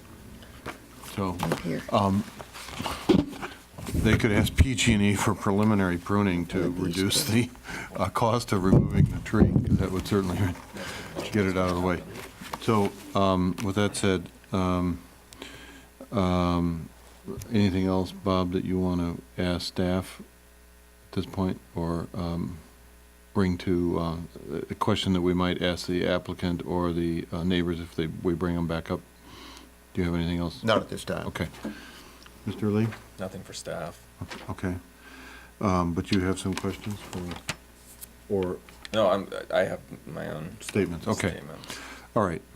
So then the wild card in this equation is that the applicant has said that they have an alternative plan for this, that if we were to get there, we'd have to bring it back to another hearing. No, I think we can look at it internally, and if we want, we can approve, we can talk about it when we can, but we could. It's not been aired yet. We haven't seen it. We don't know anything about it, so we'd have to bring it back. And staff has not seen it either, so they have to give their approval before it comes to us.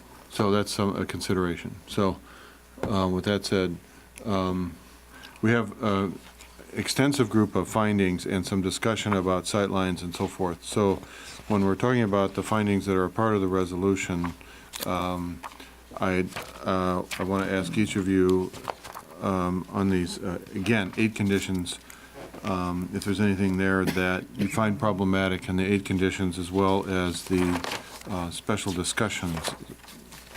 Phyllis. So, we have the variances that we have to approve. And so, do you have any commentary on the variances at this point? Well, we obviously have to discuss 3. Okay. View, sunlight, privacy, but, we're looking at the residences at 346 as being approximately 100 feet from the side Right. property setback, and that makes a difference when you're looking at whether or not it is feasible to have a variance for 360. So, It should be discussed, the effects, when you have such a significant side setback on the adjoining property. So, Chair Chase, Yeah. I think it would be helpful for the commission and for you to clarify and for staff to follow along whether you're talking about the 8 conditions for the design review or the 8 findings for the variance. got it, okay. Be glad to do that. So we have design review and variance. There are design review 8 findings that I'm specifically talking about right now. So numbers 3, 4, and, I'm sorry, the variance findings, 3, 4, and 5 are 5. regarding the Yeah. variance findings. So design review follows, I think, the variance to Yeah. some extent, Okay. so, I think we have to discuss 3, 4, and 5 Okay. of the variance findings, and not just automatically say we accept or don't. Bob, would you agree? That 3, 4, and 5 of the variance are the issues at hand, and that they will affect the design review to some extent, but do you have anything else you want to? Yes, I agree with that. Okay. Mr. Lee? I actually can find for all of them, so I'm not in contention, but I do want to speak about them and why I think it's important to discuss the variance and why Okay, it's applicable. all right. Well, then, I think we're at that point, because I'm in agreement, so why don't you launch into what you want to say about those items? Excuse me. Yes. I'm just trying to clarify something. When Mr. Epstein spoke, he mentioned something about rebutting the letter from Len Rifkin's office, and Len Rifkin did not speak when, and that was during the public Right. time. When does that rebuttal come so we get a full I understand, feeling and of we'll this? get back to that. Yeah, I will- I'm just I will not be open. sure of the time and I timing. wanted to get our position clear on Okay. this before we get too far out on a limb. Fine. So, Mr. Lee? Okay. So in my understanding of variances and what we do at the Planning Commission and generally the primary source of most of our decision-making, the number one precedent is life safety issues.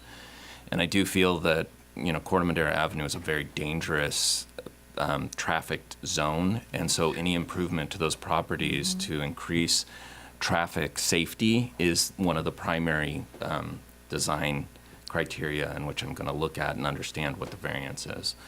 So therefore, I think we went and visited the site. We actually took one of our own vehicles down that road. We tested the garage, and it was a smaller vehicle. And I just feel that it is, whether it could be used or not,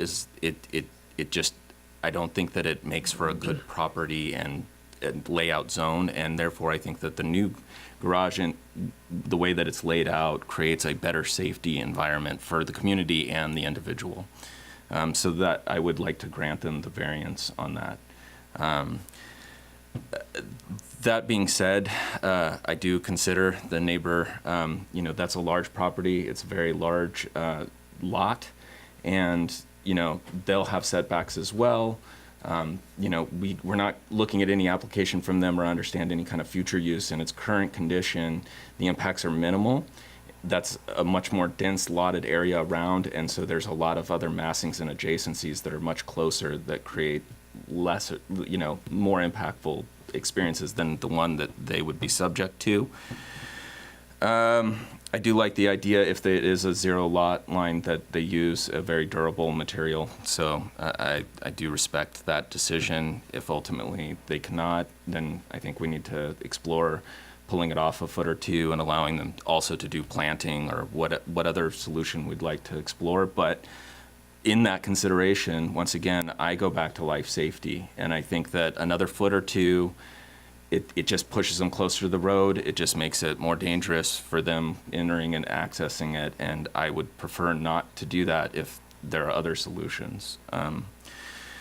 I think that that's the main consideration, and the only consideration I have is that garage and that adjacency. I think I want to be very clear with the setbacks, and my understanding setbacks are there for fire access, so I brought that up to staff. The fire marshal has reviewed it in this instance and was okay with this variance as well. And so once again, life safety, I think it's very important to understand that it would be something that the fire department would condone. So that being said, and that being the only understanding about why those setback variances are usually asked for overall all sites, I can also make that finding. So that's my piece on that. So Okay. I could approve the project as it is. So. All right. I'm going to ask Phyllis for her commentary on these variance issues. I concur with all that Charles said.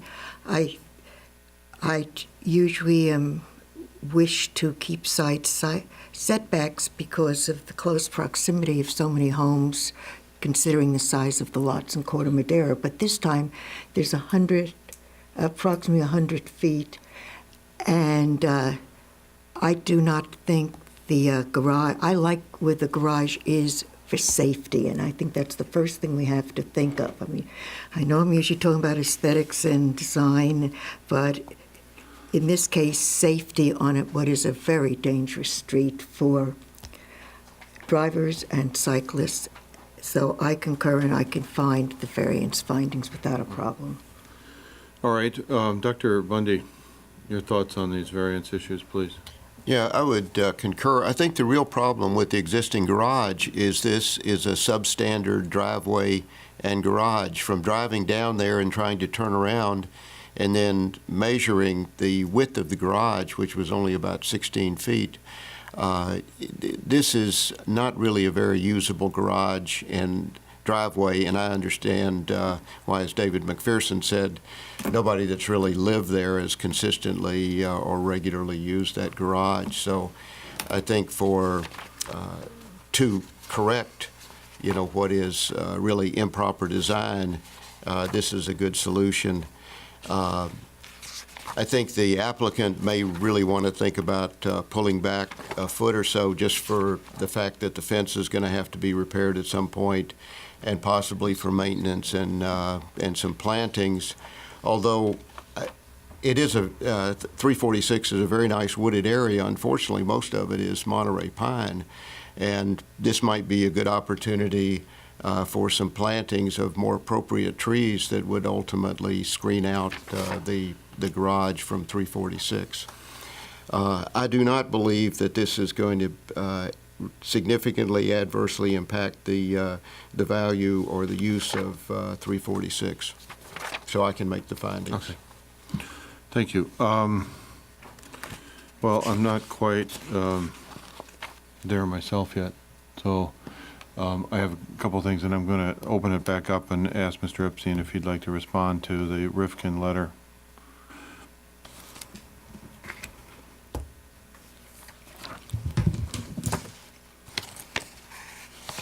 Is there a specific question, Chairman Chase, that you wanted to ask me? You said you had a specific response or something you wanted to respond to in the Rifkin Well, letter. I would just reiterate what I said earlier, and I think Commissioner Lee's comments I considered very carefully and listened carefully.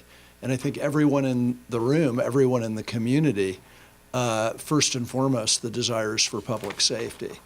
And so there's no question about that in my mind. I think the struggle for any local agency when they're dealing with a question like this is, how do we marry our regulations to that desire for safety in a way that will be consistent and fair and uniform across the community?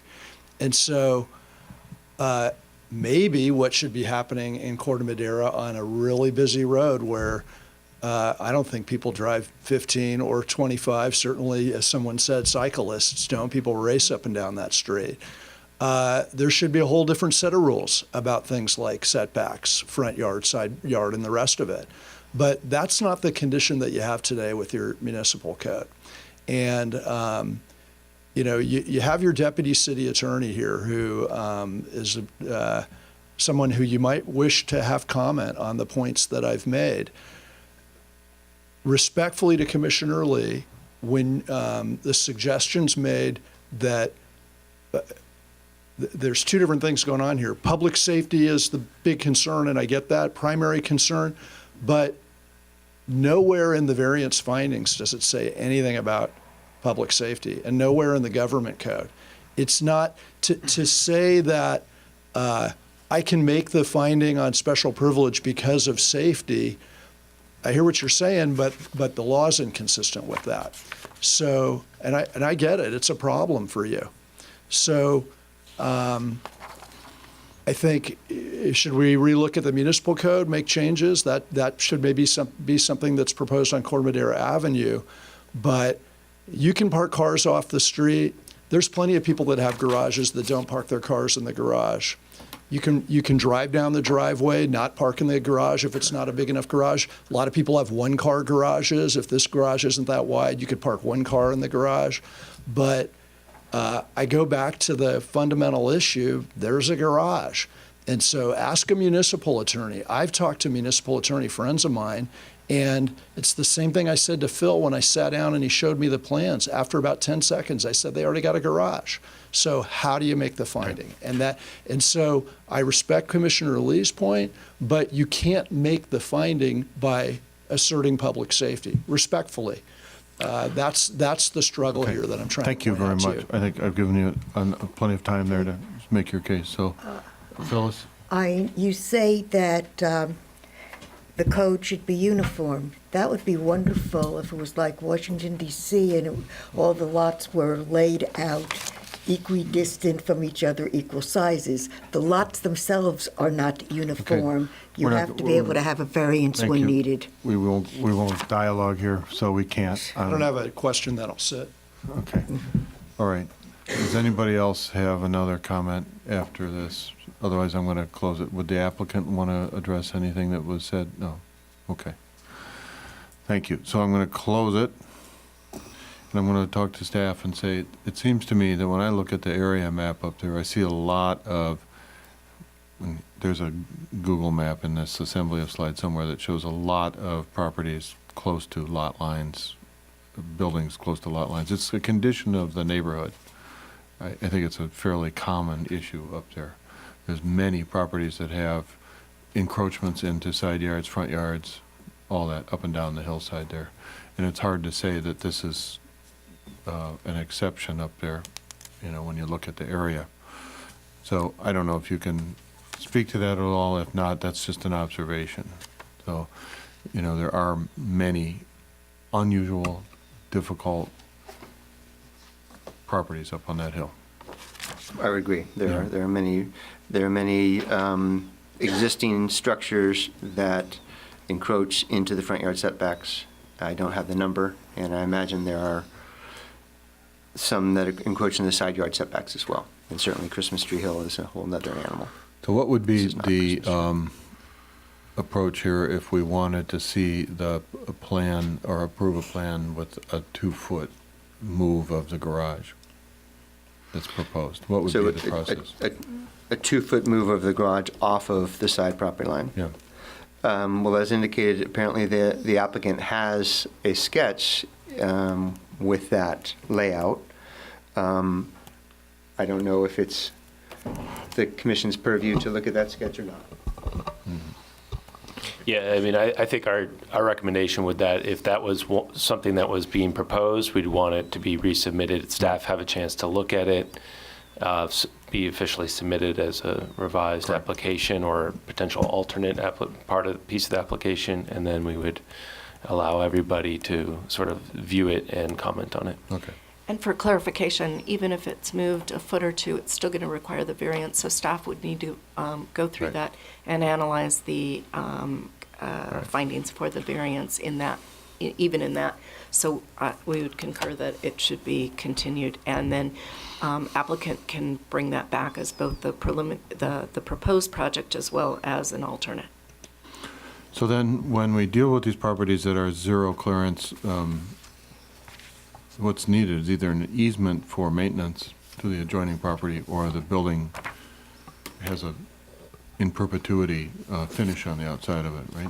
So, Well, I'm not sure. I know we have zero lot line, zero setbacks for commercial buildings in town, and I Yeah. believe the evergreen, it maybe is pushed off a foot or a half a foot from a property line. So I'm not sure if it's a given that just because one builds a building on a property line, one has to have a legal document that says, I can come onto my neighbor's property and paint my building. I don't know. Okay.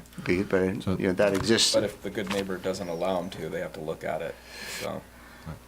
so that's not something that's within the guidelines of planning department. Bob? It's not mandatory. Right. No, I am, and I'm clearly on that understanding, but would be advisable or not. Yes, Bob?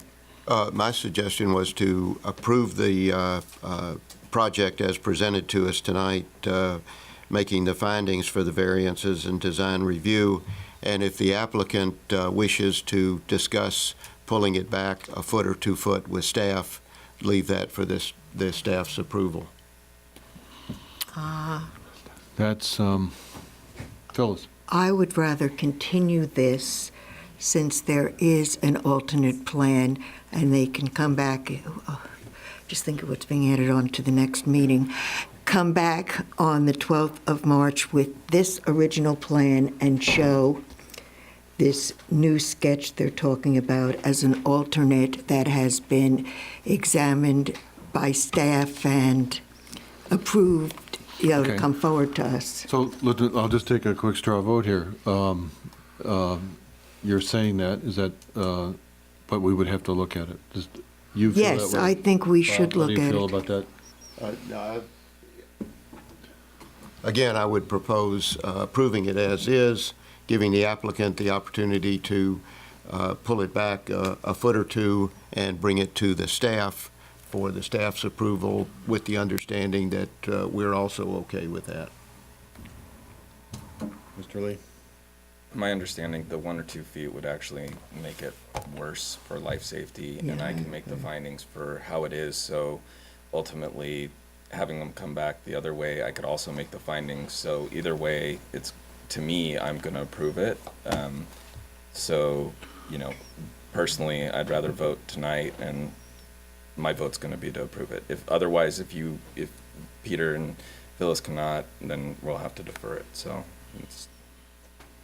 Okay, so then I would ask one of you guys for a motion with this. I don't really want to put it on staff to review and approve if we say 1 or 2 foot, right? Or we're getting into small semantics here or a large issue here? What does staff recommend to us? Well, if you propose the garage to be modified, staff is going to need to review it, specifically the turning movements. So as it's shown today, you know, staff is okay with it. Okay, got it.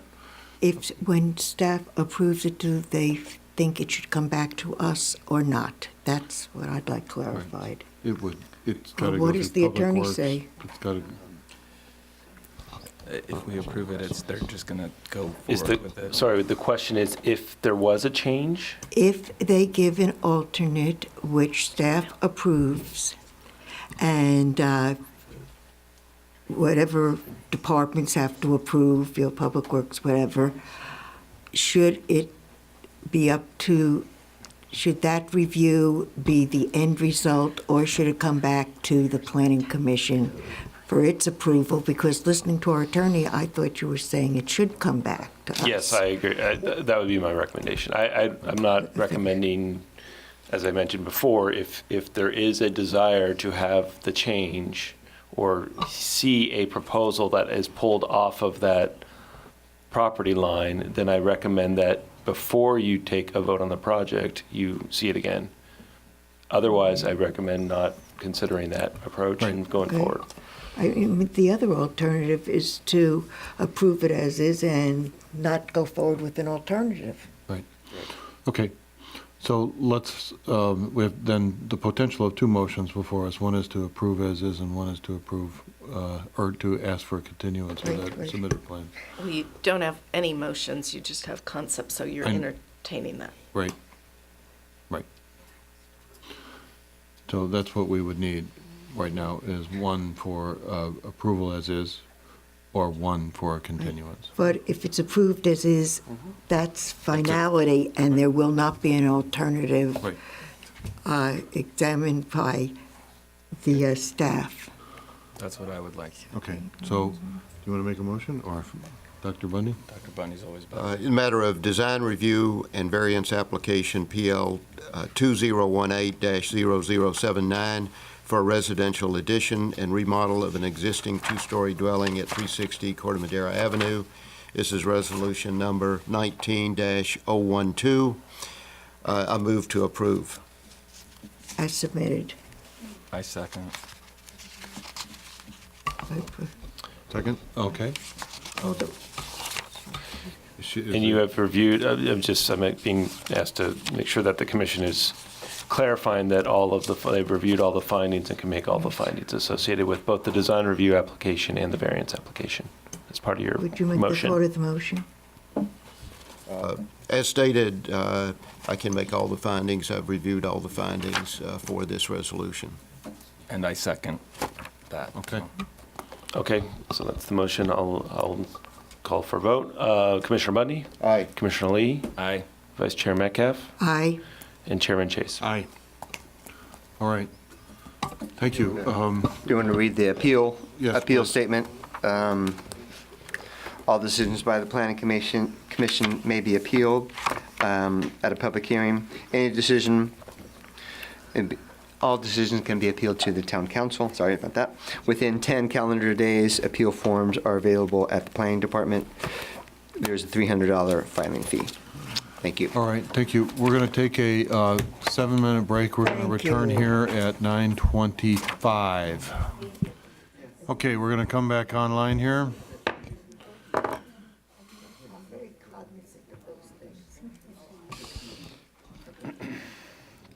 Tonight, item number 5C is 38 Lakeside Drive, a major design review application for a remodel and addition to the existing single-story residence at 38 Lakeside Drive, which includes a 425-square-foot addition in the rear yard with expansion of the kitchen, living room, and dining room, and a 717-square-foot upper-level master bedroom suite and office addition over the center of the house. Very important to this application is that the lower finished floor elevation will be raised 2 foot 6 inches to meet FEMA and Corte Madera standards. And I'd just like to...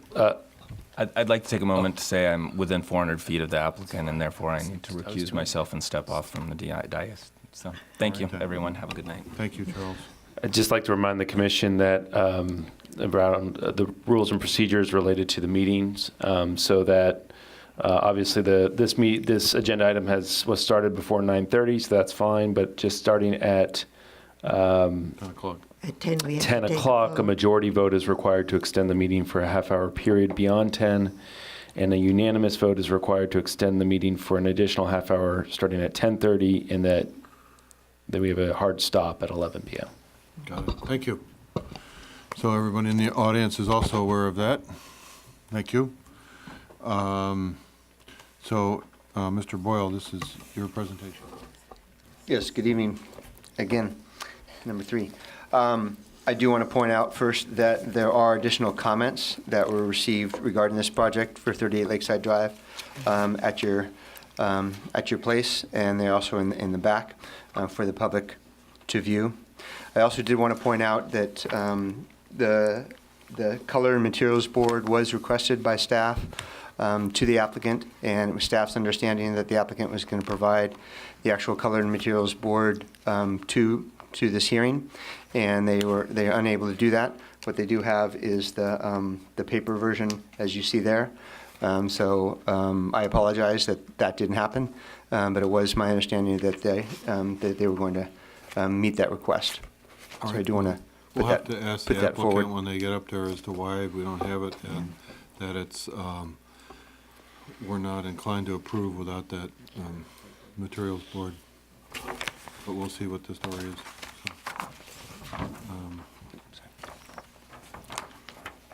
Please go Okay. ahead. With that, I will continue. So the application before you, as stated, is major design review for remodel and addition to the existing single-story residence at 38 Lakeside Drive, which includes a 425-square-foot addition into the rear yard with the expansion of the kitchen, living room, and dining room, and a 717-square-foot upper-level master bedroom suite and office addition over the center of the house.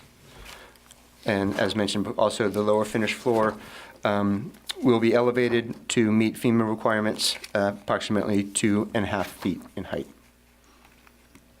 So shown here is the location. The property is located in Madera Gardens subdivision. These are two views, one of the map view and one of the aerial view, showing the location of the property along Lakeside Drive.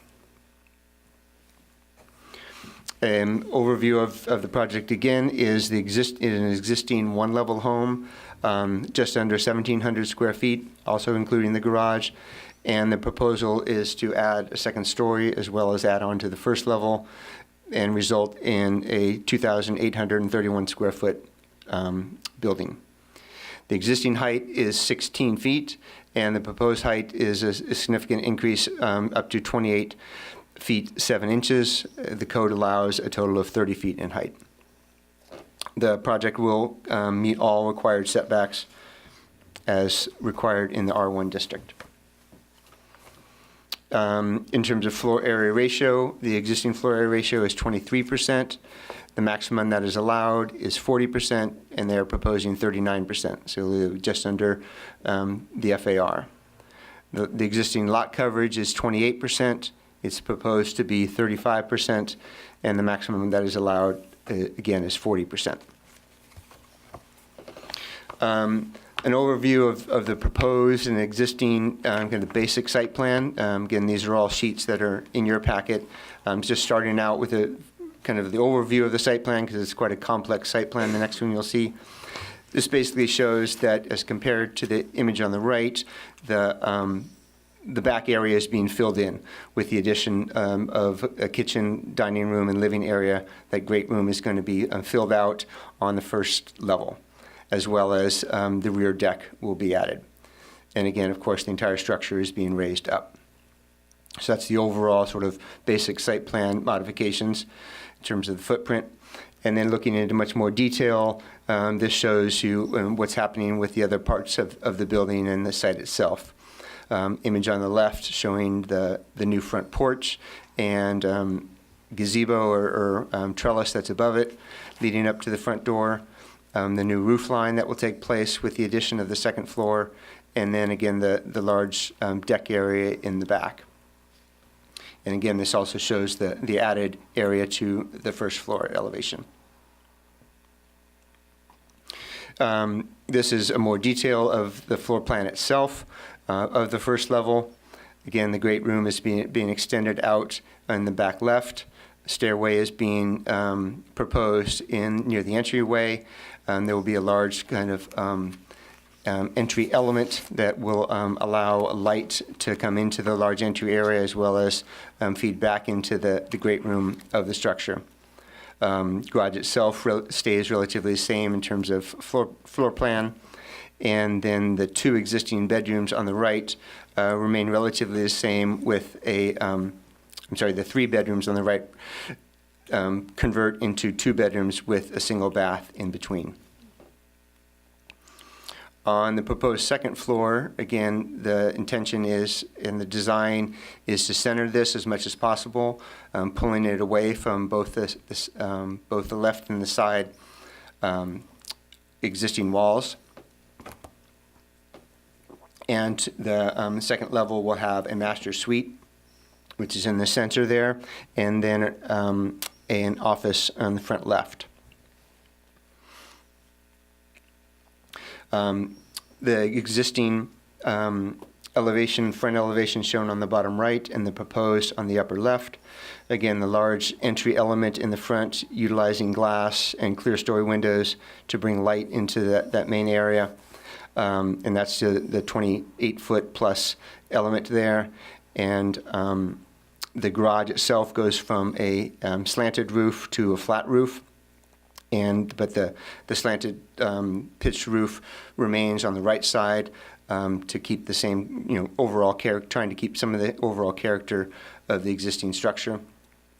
And then up above, again, the flat roof element combined with the slanted roof element as well. This is a proposed rendering of the east and north elevation, just giving you an idea of what the structure would look like with the proposed front vegetation. The vegetation that's proposed to be added are street trees as shown here, as well as plantings along the parking lot, along the sidewalk, and then plantings along leading up to the front door. The existing and proposed north side elevation is, again, adding straight up, but again, stepping back to try to minimize impacts to neighbors to the side. The lower windows are actually being reduced in size, and that's where that new bedroom goes in the lower level, and that the larger windows are being replaced with clear story windows. And then up above, you have windows showing off of the other bedroom, and then windows to the upper left are at the stairway and entryway area. The proposed and existing elevations for the south side, which is the elevation that faces 36 Lakeside, which has provided a number of comments regarding the project. So this elevation shows, the second elevation is for clear story windows, again, above the master bath. And then the windows to the right are for the office area. Also to the left on the second story is a proposed balcony. That has been a discussion item with the resident of 36 Lakeside, and so the applicant has pulled that balcony back and also put up a screening element there to try to minimize privacy impacts to 36 Lakeside. And I'll talk about that a little bit more in a moment. The proposed rear elevation or west elevation is again to open up the great room and open up the with sliding glass doors into the backyard and allow more of a use of that exterior space, as well as the second level balcony off the master bedroom. Is a rendering of the west or rear elevation.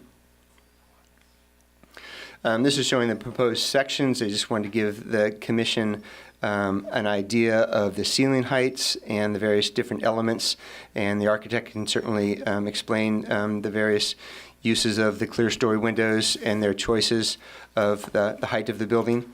This also demonstrates the required height of the building per the FEMA requirements, showing that you're going from the existing is maybe 2 or 3 steps to the front door, and now they're going up, I think, in the neighborhood of 6 steps to get to the front door to meet the FEMA and Corte Madera requirements. In terms of analyzing the potential impacts, this is just kind of an outline. We're looking at natural light and shading. In order to assess the shading, the applicant, staff required and the applicant obliged with a shade study, showing a detailed study of how the project would shade the property mainly to the north. And also, we also looked at natural light, and because that was an issue for 36 Lakeside, there was discussion, I'm sure there will be discussion tonight, about adding additional plantings between 36 Lakeside and 38 Lakeside, but the impact of that could be the reduction of natural light if again, the trade-off between providing privacy versus reducing natural light. Ahead, I'll show some additional privacy diagrams and exhibits, as well as views assessments. So staff visited both properties, met with the residents of 36 Lakeside, who are the folks that feel most impacted. Staff visited their property when the story poles were installed, took pictures within this bedroom, and this is kind of the main bedroom of question. Staff took photographs from the center of the bedroom, pointing up towards the story poles. So the two pictures on the left, one is where the picture is being taken from, that center of that rug. The second is looking up into the story pole, and that shows the approximate location of the second level standard window for the office. Again, an approximate location. And then to the right is assessing the privacy impacts from, again, the same room, but the desk area. So sitting at that desk, shooting up with the photograph gives you the image on the lower right, which is, and the circle is showing the clear story window for the master bath. The applicant provided these privacy exhibits, and these were in your packet. Again, trying to indicate the line of sight from the proposed office down to the existing bedroom within 36 Lakeside, and also looking back the other direction. And then the lower right is the rear elevation, showing the line of sight, is the indicating from the large blue dot, if one was standing there, what one would look through and see. And again, these are provided by the applicant, and certainly they can discuss them in more detail and perhaps answer questions if you have. In terms of views, again, the same location, taking the same photographs, but again, assessing the views not in terms of impact of views of a particular ridge line or a particular mountain or a particular physical feature, but of the sky in general and natural views of the skyline. Also assessed views of Mount Tamalpais. These are taken from across Lakeside Drive on the sidewalk to the east side of Lakeside Drive, taken at my height. And what I've added these green bars to give you a general indication of that is where Mount Tam is from these various vantage points. The applicant also provided a kind of a similar graphic, but I wanted to provide staff's version as well. Oh. It just went out.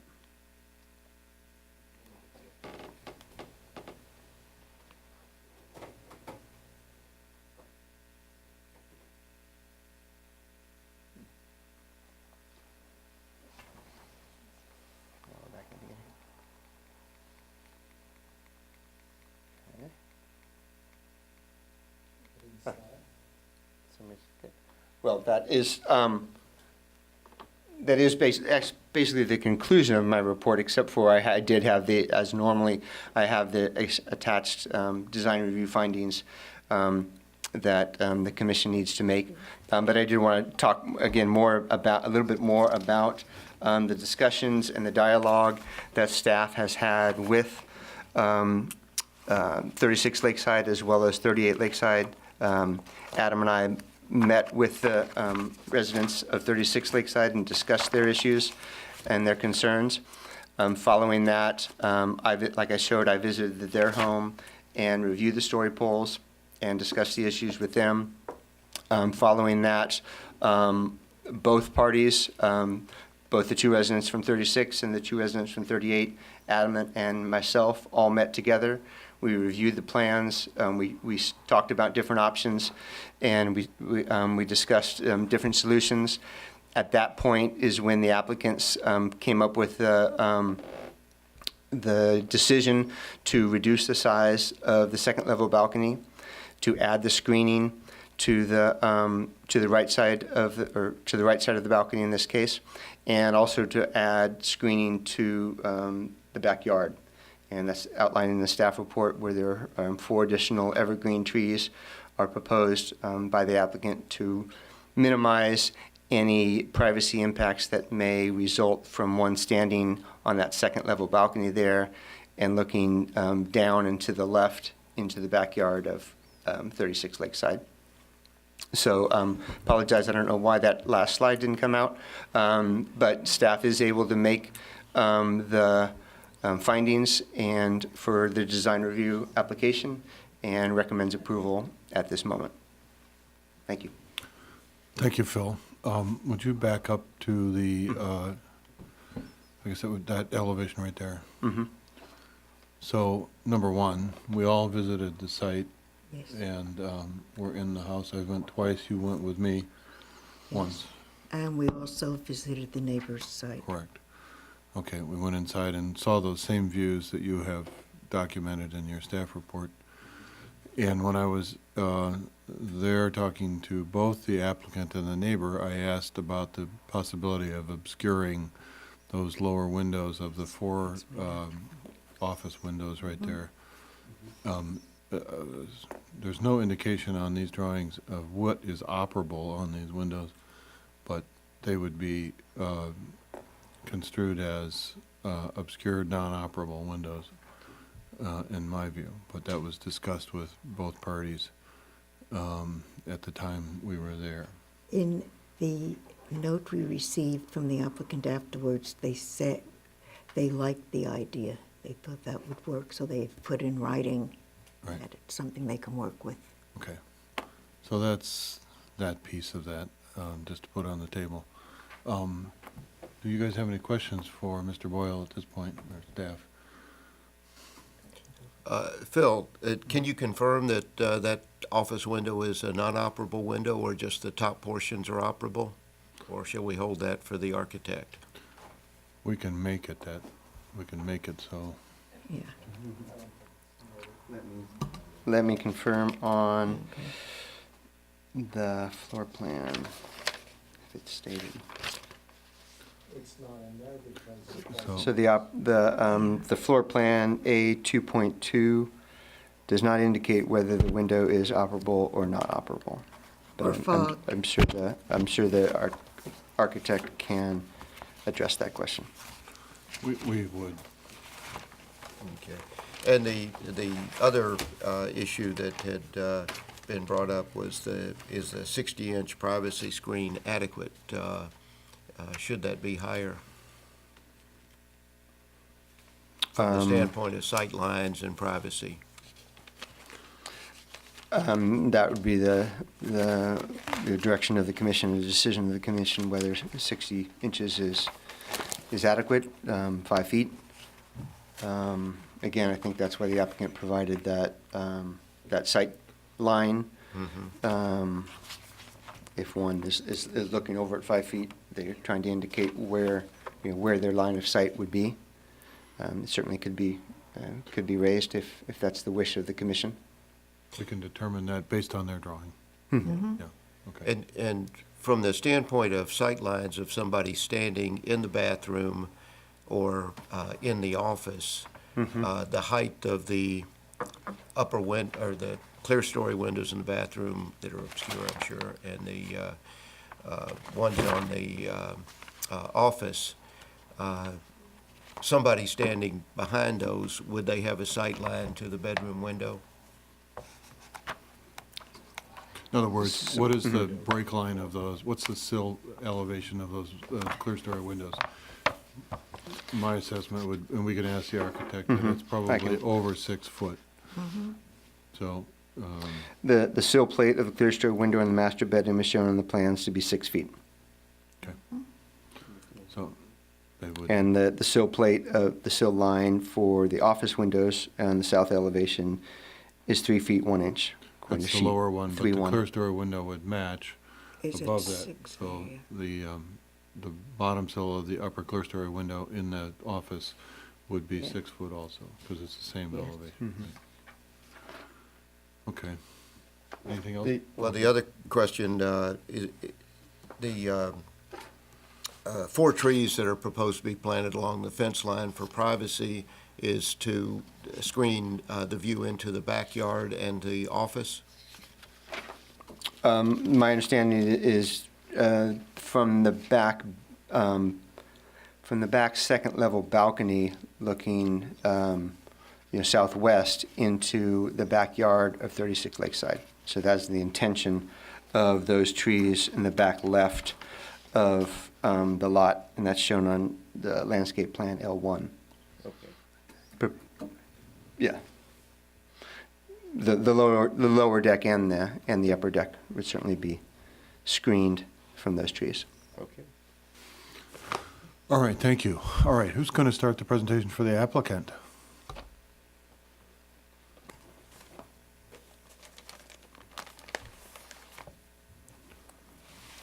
Hello, I'm Laura von Wahlberg. This is Rusty von Wahlberg, and we live at 38 Lakeside Drive. Sorry, I'm a little bit nervous up here. It's a little harder than I thought it would be. And we prepared a statement that we'll read, and I think you'll read mostly. But before we start, I wanted to say thank you very much to the planning department there's a ton of work that goes into this that I don't think we realized. So thank you, and thank you to the commission for coming to our house and listening to us. I know that's a ton of work, and we appreciate it. So, Rusty. And I'll just add that we love living in Corte Madera. We moved here before kids, and now we have boys who are 7 and 3. We are going to invest in renovating our home at 38 Lakeside in Madera Gardens. Our house right now inside is 1,235 feet. That's the size of the apartments my friends live in. And it has 3 bedrooms and 1 bathroom. It was built in 1953, and it's mostly in original condition. We bought our house 10 years ago because we saw the potential for our family to grow into it and for us to build the house into the home our family grows up in. In 2011, we transformed the backyard from what felt like an abandoned lot to a gathering place for friends and family. The large deck, open yard, and fire pit have become the focal points of our home. Now it's time to update our house to match how we live in it. Our goals for the renovation are to add a second bathroom, update the kitchen, add an office, expand the living space. And I'll say this one. We also want to add curb appeal to the exterior of our house. We think that our house is super cute as is, but it truly needs an update in every way. So we've spent a lot of time on the design process. We balanced what we needed against how we currently use the space and the building code. Through this process, one element stood out. There was no way around lifting the house almost 3 feet to meet the FEMA regulations. And those 3 feet make a material difference on both the design and on our neighbors. We explored a single-story expansion. We threw it out because it cannibalized the deck in the yard we live on. It created a long, dark house, and we would have had to raise the house anyway, impacting our neighbors.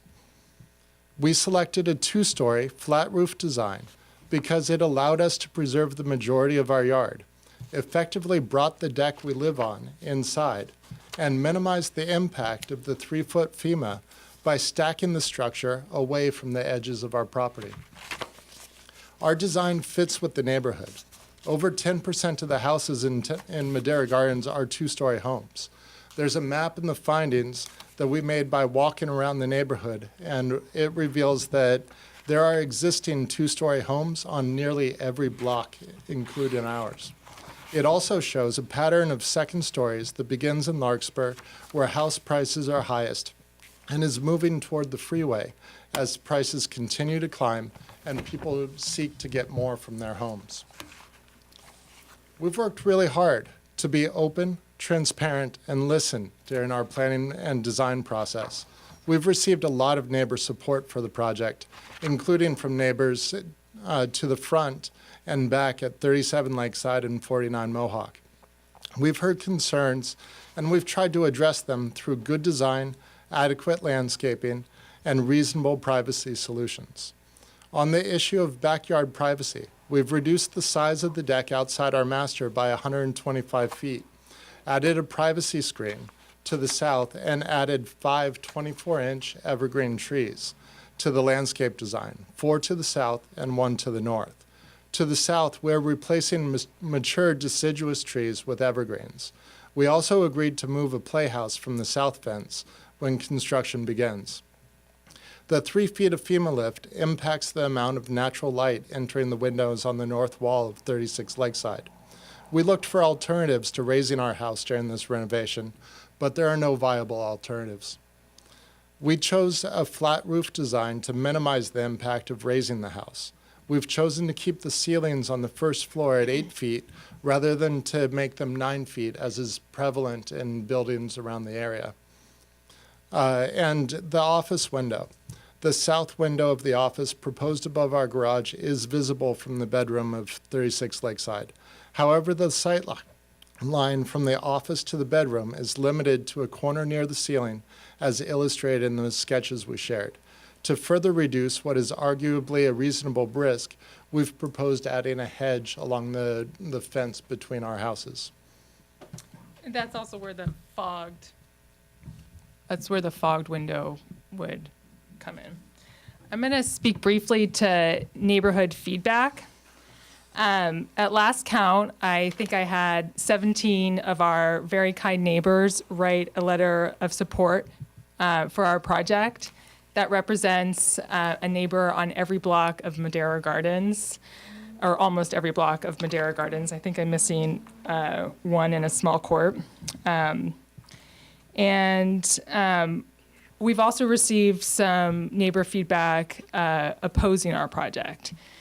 And what it seemed to me was the majority of the neighbor feedback opposing the project has to do with second stories in Madera Gardens.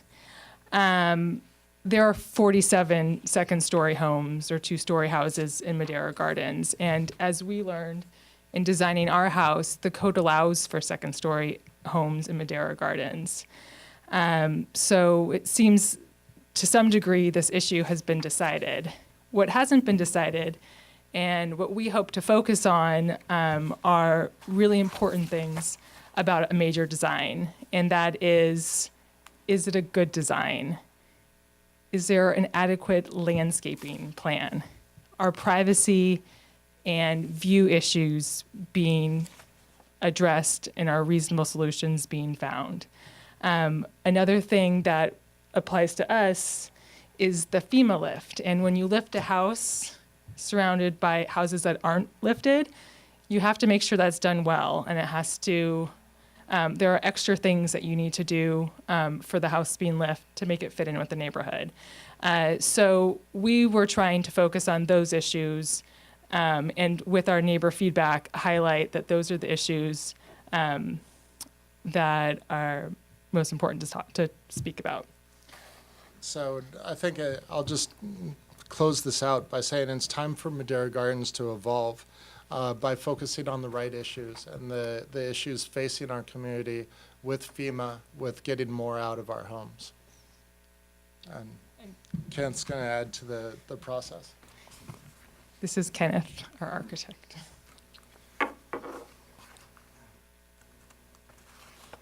Yeah, my name's Kenneth Holder. I'm with Holder Design. I'm over in Kenfield, and it's what great clients to have, truly. And I appreciate the moment to just speak, to maybe add to what they're saying. I think they've already covered most points pretty fully. I most uniquely, I would like to add that these are the most neighborly oriented clients I've ever had. They've had many open houses. They've opened.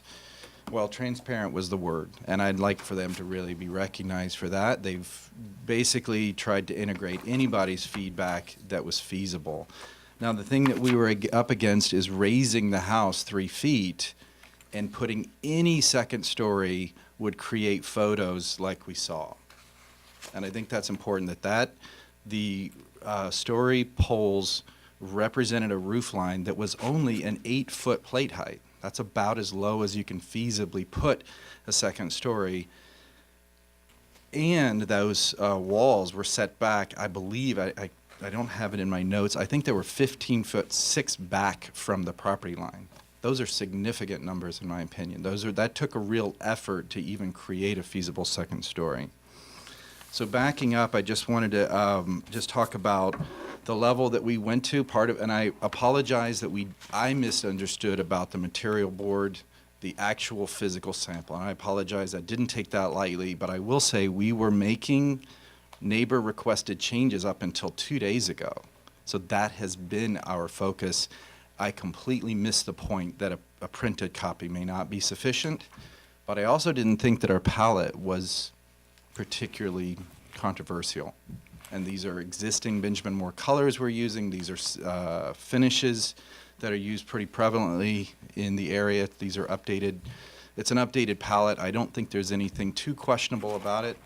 In this circumstance, what I've often offered is that we could do brush outs, and in the appeal period, if someone felt like we were missing the point or trying something controversial, it could be right there front and center.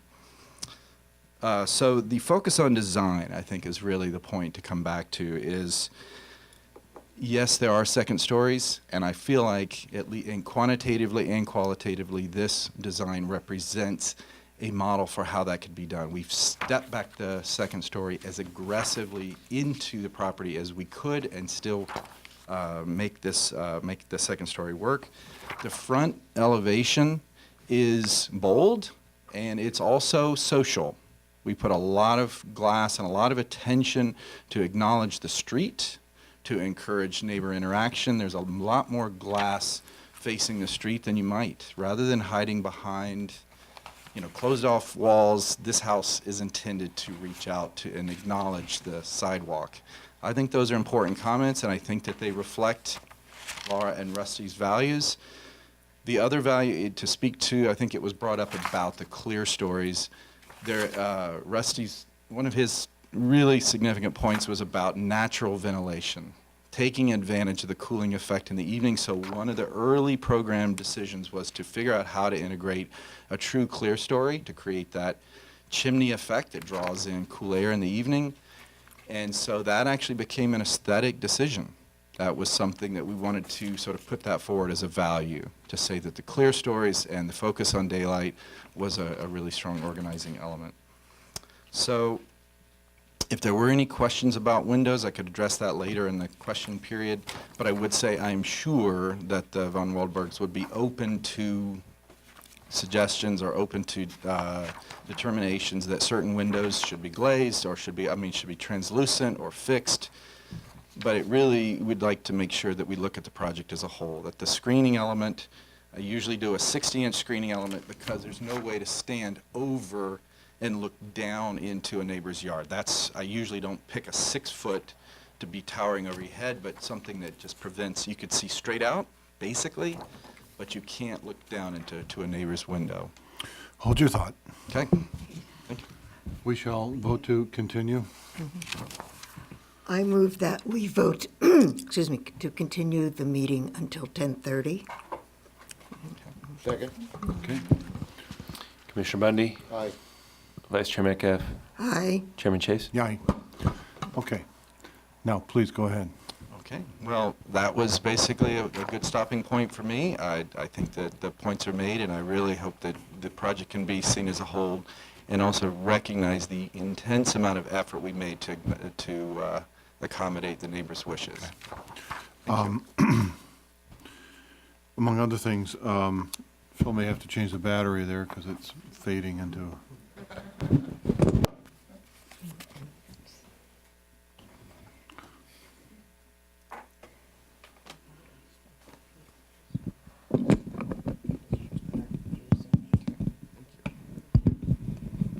There you go, you're live. So I just want to comment on the material board or page. I understand your intent, but I will say this, that it's in writing, we got to have those colors in real form. So if it's a piece of hardy board or a piece of the roof or a piece of the cladding and a piece of the staining, we got to see it. The problem is this doesn't represent reality. And when somebody says, well, that's not the color I saw on the page, then the town has a problem. And nobody can say anything about it unless we have the physical samples. So we're going to need that, and just plan on getting that to us because it's a requirement. It has to be done. A printed copy, let alone the computer images, don't support what the house will be. Right. And they all vary. Okay. So that said, Anybody have any questions for the applicant and the architect right now? Again, I wanted to confirm that how the office window operates. Is it operable? And the lower panels are obscure, as I understand it. Yeah, honestly, we hadn't had that discussion. Okay. I think that was a new idea brought up, so we can make the lower panels inoperable. And there's windows that you can obtain that will have the upper levels operable, but that's above the sight line for privacy. Two things. I'm positive they make those. And then secondly, the sight lines right now from inside the office are to the neighbor's roof. So this is extra security. Okay.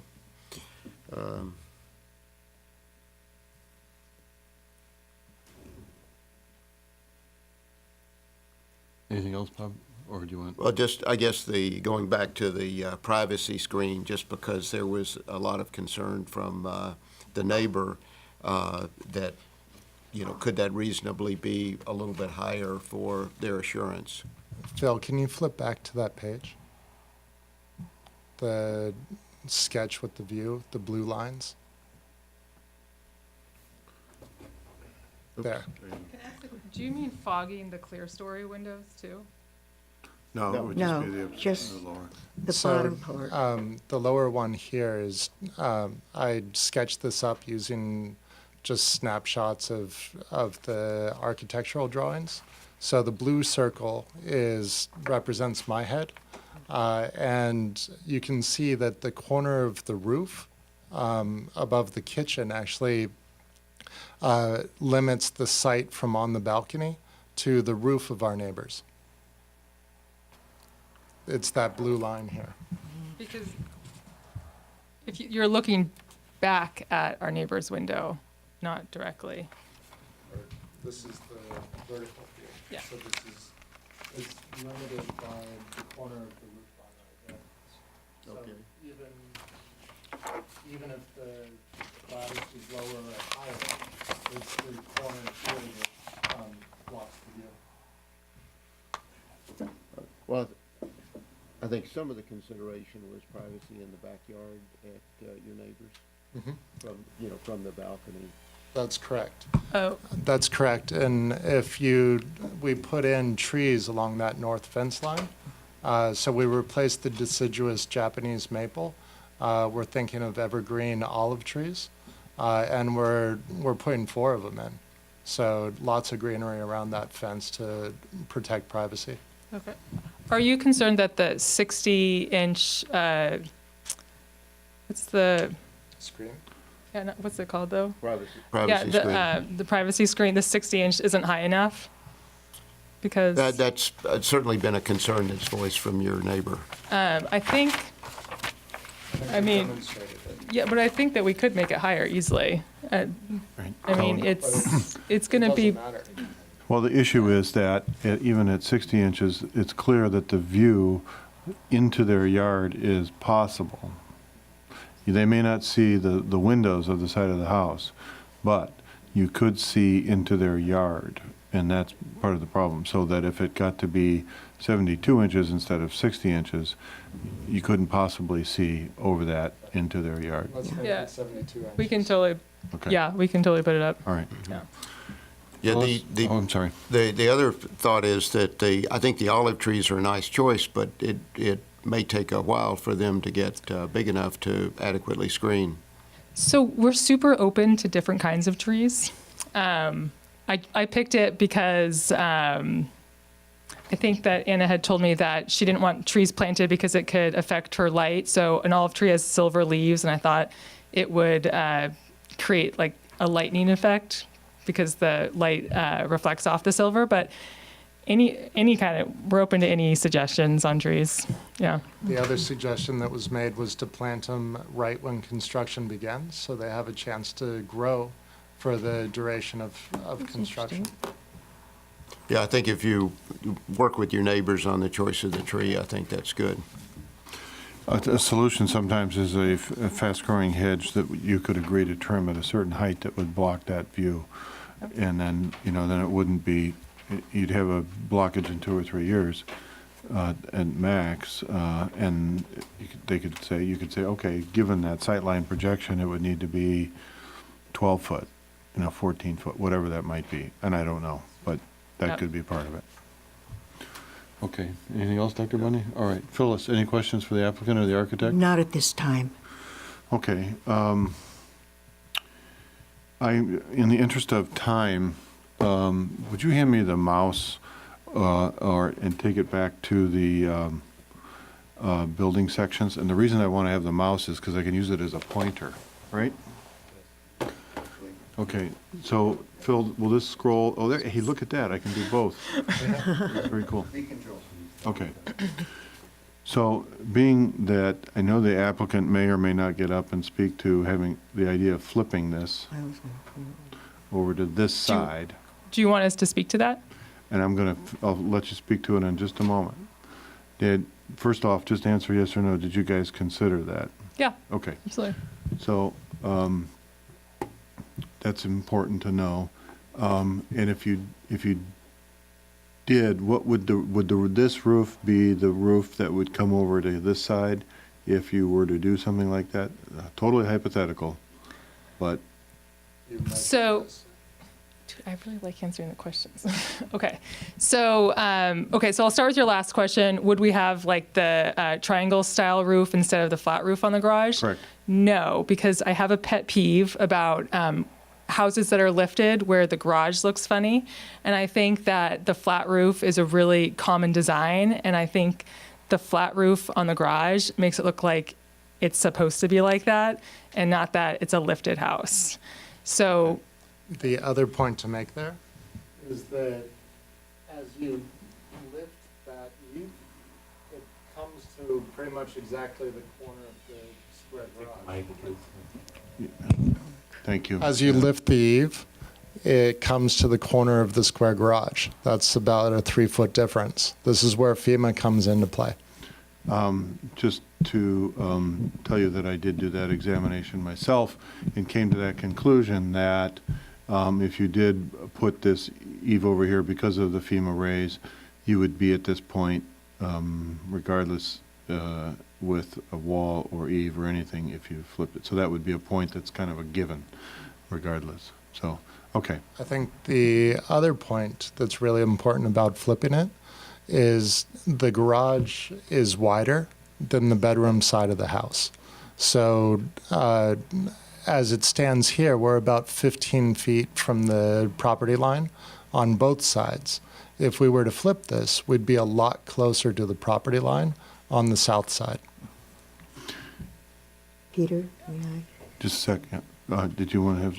also, this, like moving the staircase in the interior would change where the door, we looked at it, but Okay. it All didn't right. make sense, yeah. Thank you, Phyllis. Okay.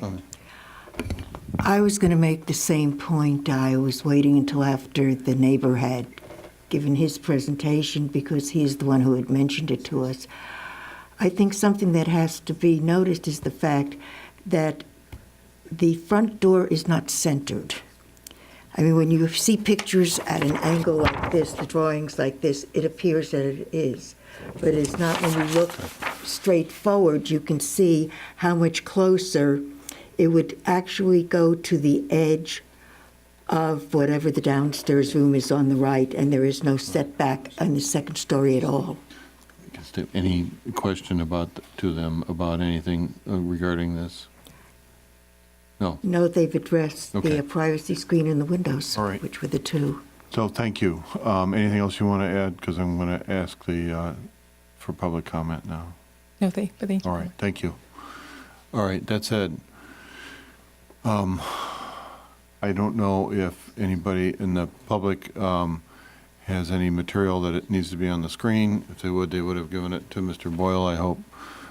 Is there any presentation that is being plugged in by any member of the public, including the neighbor, to the? No, I've Okay. not received any. All right. So that said, let's open it for public comment. I know there's some people here to speak, so please step up to the microphone and name yourself. And you have 3 minutes before the awful beeper goes off. Who's going to start? Somebody. I have pictures. Our pictures can be.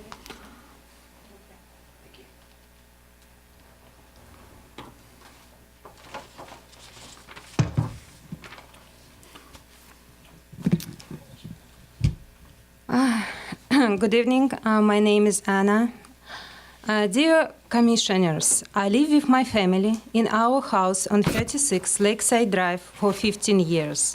As a mother, I'm very concerned about second-story addition. My son's bedroom will lose most of its light and all the view.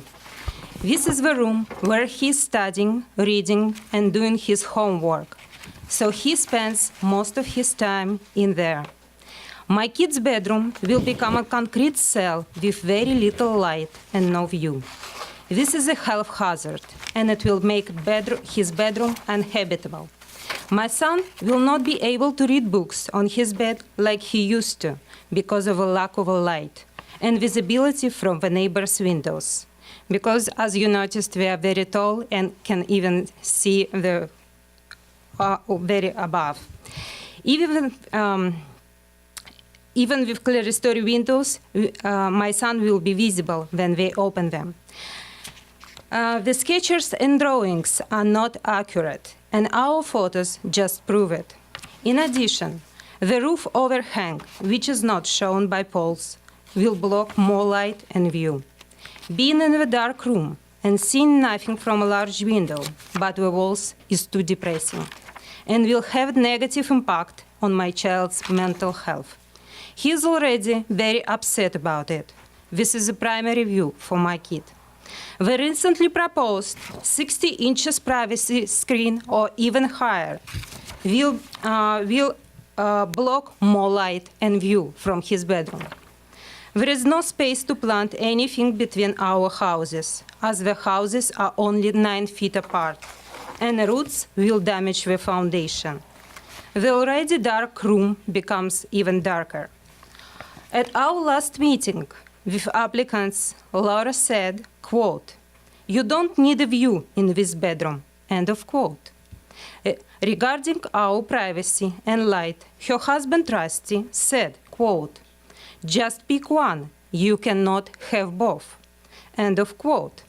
His words, in my opinion, are clearly showing they are trying to violate our constitutional rights. Our privacy is protected by law.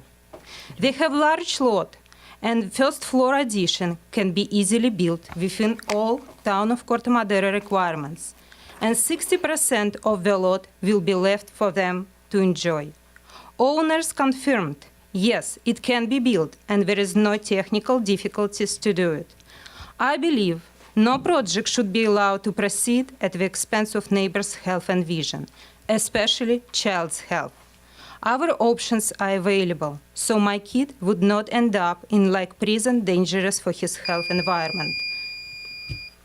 Only for the sake of neighbors' nice view and a large backyard. Thank you. Thank you for very your much. attention. Who's next, please? Who else will speak?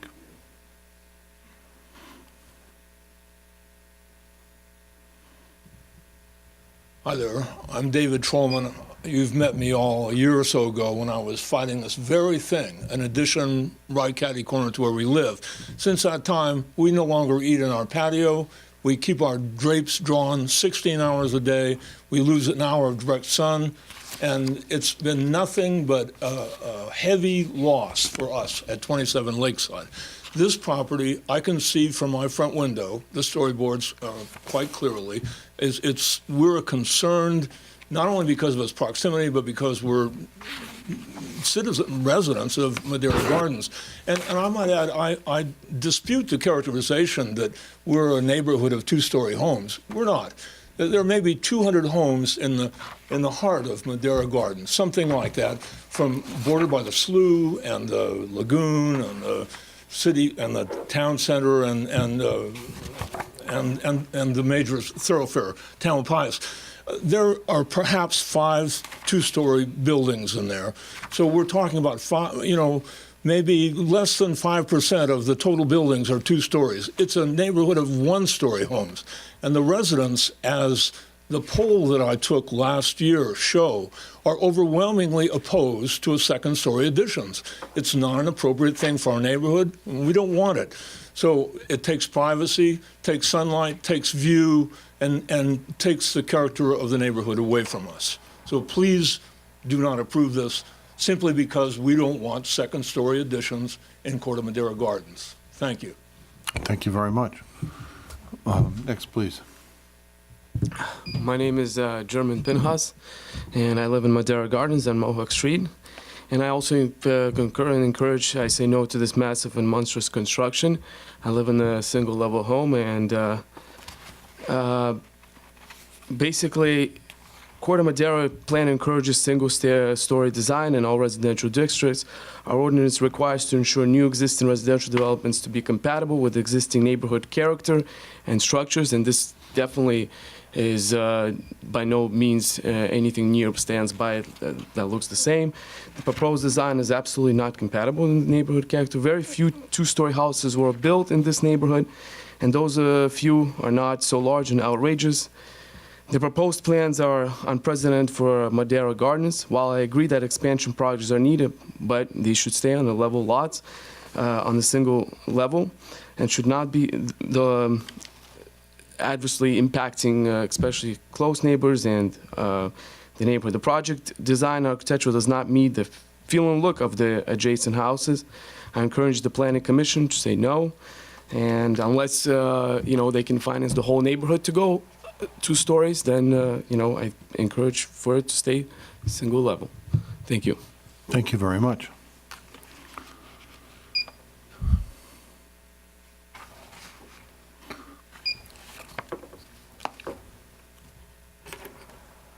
My name is Inge Morris, and I live on 27 Lakeside.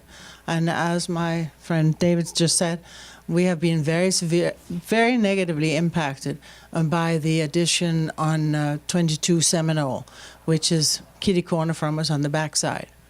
We asked everyone in the Planning Commission to come by and check it check the loss of privacy before it was constructed. And Dr. Bob very nicely came, and there was a different planning commission at that time. Ms. Metcalf never showed up, even though we asked her to. And we also asked that they planted the planning commission, both were there and saw the whole situation. We also asked that they plant greenery as a screen, which we have not seen yet, but it might be very slow growing, I don't know. But definitely we're very strongly opposed to 2nd story, especially something this enormous. In a neighborhood where, as you said, only 10% are actually, pardon? Yeah, 10% are 2-story houses. 10% is nothing. So, and I think we ought to stay within the guidelines of the neighborhood. When we did the petition, in order to be against the Seminole, we had 49 signatures of people in Madera Gardens within 2 blocks of the construction that were against it. And everybody showed up and had their say, and no one listened. Thank you. Thank you very much. Peter, if I may. We can do that first. I don't want to get into a I response. did show up. You weren't there. I looked at it from outside, so don't jump to conclusions. Let's not go there, please. All right, thank you. Who else would like to speak, please? Good evening. My name is Mike Mongan. I live on Mohawk Avenue. I just want to start by saying thank you to the commissioners and to the staff. I know you all work very hard, and this is important stuff, and I really appreciate your public service. I just wanted to make a few points. One, as Laura mentioned, I think quite a large number of neighbors, including a lot of people like myself and my wife who live in close vicinity to their house, have written letters supportive of this. And I think it's a testament to the process that the von Waldbergs involved their neighbors in planning this remodel, And also, it's a testament to them as people and as community members. We live right around the corner from them. You will see Rusty and Laura out all the time, walking their kids to school, walking their kids to the park, organizing block parties for the neighborhood. Laura walking around with a petition to help get sand back in the sandbox in Town Park. These are people who are really dedicated to this community. And they've lived here for a decade. They want to continue to grow their family here in this community and continue to give back. And I think what you're seeing is they're hoping to expand their home and give themselves and their two boys, who are quite big boys, a little bit of breathing room. And I hope that we can find a way to accommodate them. Second, I just want to say that I really do think, I can't imagine a family going as far as they have to have an inclusive process, to have open houses, to welcome their neighbors, to engage with neighbors. And, you know, one thing I see, I'm not an expert in this, but they're not asking for any variances. They're playing by the rules. They are not exceeding the maximum height. They're not exceeding the lot coverage ratio. And I think that that's a credit to them. And yes, they are raising the house. And I think that's a credit to them as well, because they are not trying to skirt the FEMA requirement. And I think reasonable people could take issue with that requirement, but that's what the federal government says.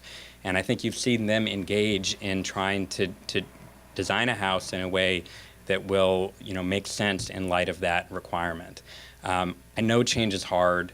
I can just say, you know, we have a two-story house right across the street from us on Mohawk, and I like it. I like my neighbors. When I see that house, I think of my neighbors and I think happy thoughts. And when I see the Bosnanskis' home on Seminole, that's another young family who I think engaged in a thoughtful process. It makes me happy when I see that as well. And I think very highly of the von Waldbergs, and I can just say from one neighbor, and I think a lot of others, we're not disgusted by this. I think I would view this house as a welcome addition and a way to keep a family who's really a great part of this community in the community. Thank you. Thank you very much. All right.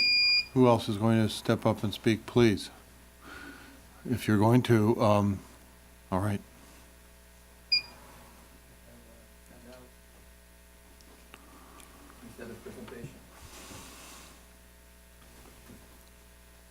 And just in case, I wanted to ask for additional 1 minute. I'll try to squeeze in within 3 minutes, but just in case, because I'll be talking about calculations and may need 1 minute extra time. There is no question that Laura and Rusty are good people, and it's not being discussed here. And I live on 36 Lakeside Drive, and the property affected by this, mostly affected by this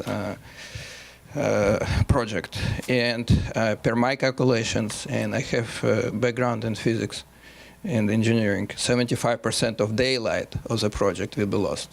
I made measurements, and you can see formula below on the second slide. The angle of visible sky is the only variable here, and the angle of visible sky shows, and calculation shows that the daylight in my child bedroom will be lower by 75%, and roof overhang is not even taken into consideration. The daylight will be 4 times less than required by health code. It's 4 times less. I mean, we're talking about codes not being violated. I believe codes being violated, and we're talking about the health of my child. The 100% of use will be blocked, no privacy. The bedroom turns into concrete cell, and our only views will be the walls, and the bedroom, in fact, becomes inhabitable, and bathroom will be visible as well. No space for trees. The houses are close to each other. It's 9 feet between the houses. Other 2-story houses that were brought as an example are different, and these 2-story houses on 34 Mohawk, Seminole, and 22 Seminole, 6 Seminole, they're not watching, and they don't have windows watching the bedroom and bathroom of their neighbors, and this is why they were approved. The one option that I was looking is to move the office and bathroom into another site. Yes, the master bedroom may need to be shifted, but this is doable. I talked to 2 architects, you know their names, and it is confirmed it's possible.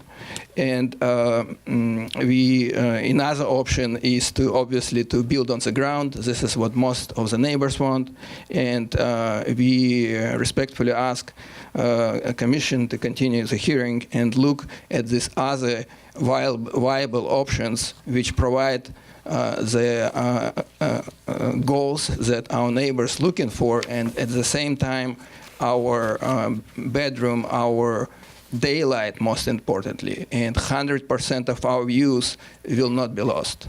Thank you very much for your attention. Thank you. Okay, who else is going to stand up? You got 1 minute to stand up. Okay. I see no one else wishing to speak, so we're going to go ahead and close the public comment section of the hearing. So we have 1 minute until 10:30, so we might as well ask now, are we going to vote to keep going and try to define the item, whether we... I move to keep going. Okay. Okay, do we have to take a vote? Yes. Make a motion? Has to be unanimous here. Right. Yes. I make a motion that we continue. To 11. Yes. Yeah, I'll second that. Okay. 3-way, yes. All in favor? Yeah. And add to it at which time we will adjourn. Absolutely. Okay. That said, we have a green light to go. So I'm going to go directly to the issues that have been brought before us. There's not much point in discussing some things, but I do want to preface it by saying that we've got the conditions before us of obscure glass and a higher screen as possible amendments to this. And then the tree issue, we can add something if we choose to it, if we are going to go that route. I don't know how either of you feel about it, so if there's anything else about the application that you want to talk about in any of the other findings, please bring it up.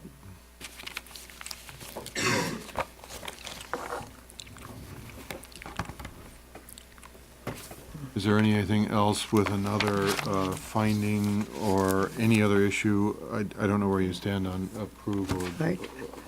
I was going to address what was in this presentation by Vlad Abramoff and show that in his option 2, I don't know if they were distributed in the back room or not, this shows what I was trying to say, that flipping it over does not give you that equal, an equal type setback, Right. and for that reason, I find that not one that should be followed.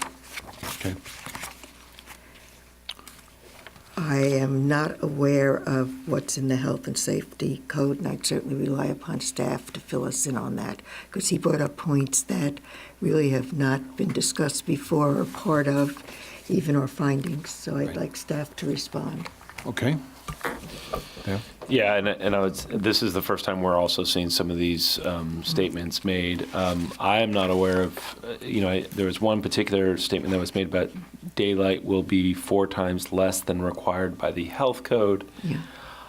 I am not aware of what that is referring to. I can tell you we do route these for, through the building department and other departments as part of the application process to address specific red flags related to health and safety and those sorts of things, and nothing came back to us that this would do this. Obviously, you have to have windows in a bedroom, and typically, I think it might be referring to sunlight, but that I know of no reason why this would be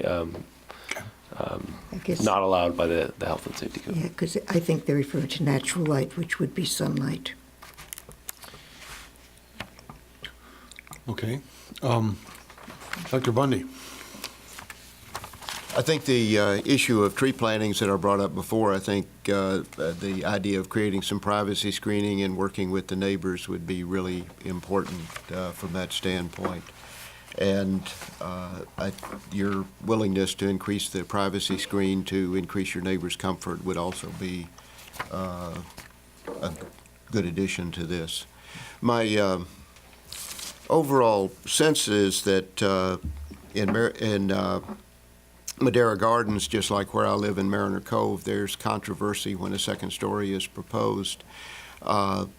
And the other issue that comes up is we are encouraging people to be able to do their expansion on one level. And what we did was made lot coverage and floor area ratio pretty much equal, so individuals wouldn't feel like the only way they could get the additional space they needed was to go up. It would give some people the option to not do that, but to stay on the ground floor level. But in Mariner Cove and Madera Gardens, it's not prohibited to have a second story. It is within the code. And so my focus is really to make sure that it's good design and that privacy for the neighbors is really important. I had issues with the Seminole project, and I thought that we could do a better job of creating privacy for that. But I have to compliment the applicants. I think they have responded to the issues related to privacy to me be assured that to the greatest extent possible, your neighbors will have privacy. I know this is going to be a hardship for your neighbors because of the way their son uses the room, but I think we have to look at the overall application and the overall impact on a secondary bedroom from the standpoint of light as well as views. And it's unfortunate that your son really feels the impact from this, but I believe I can make all the findings for the addition and with the issues of the privacy taken into consideration. Thank you, Bob. I think we're all aware that the FEMA requirements for raising all these houses is a train coming down the track, and it's going to be town-wide. Anytime anybody does something, if we're not going to build a pile-driven wall around Corte Madera, we're going to be raising homes one way or another. So the 2.5, 3 feet is going to happen, and that's a given. And the town planners here are going to make it more incentivized for people to do that. I'm sure over the next few years, it's going to become more commonplace. Secondly, I do think that this design has tried to step it back so that the impact is reduced. And I think that my cursory examination of this view, that's the old view, this view would be such that if these windows are obscured, these are operable, and the screen is raised to 6 foot, there is virtually no chance of a view into the neighbor's yard looking directly at the neighbor from either of these places. You can't, if you're 6 foot tall and this is 6 foot, you're not going to see anything but horizontal. So that's a effect there. I think that from the backside here, if the screen is here and it's up at 6 foot, that creates substantial privacy. In addition to the lot line planting, I think it's going to establish a lot of privacy for the neighbor. The issue of view planes here is such that if the house is raised to this point, what's shown on the story poles over there for this level in the front of the garage is a given.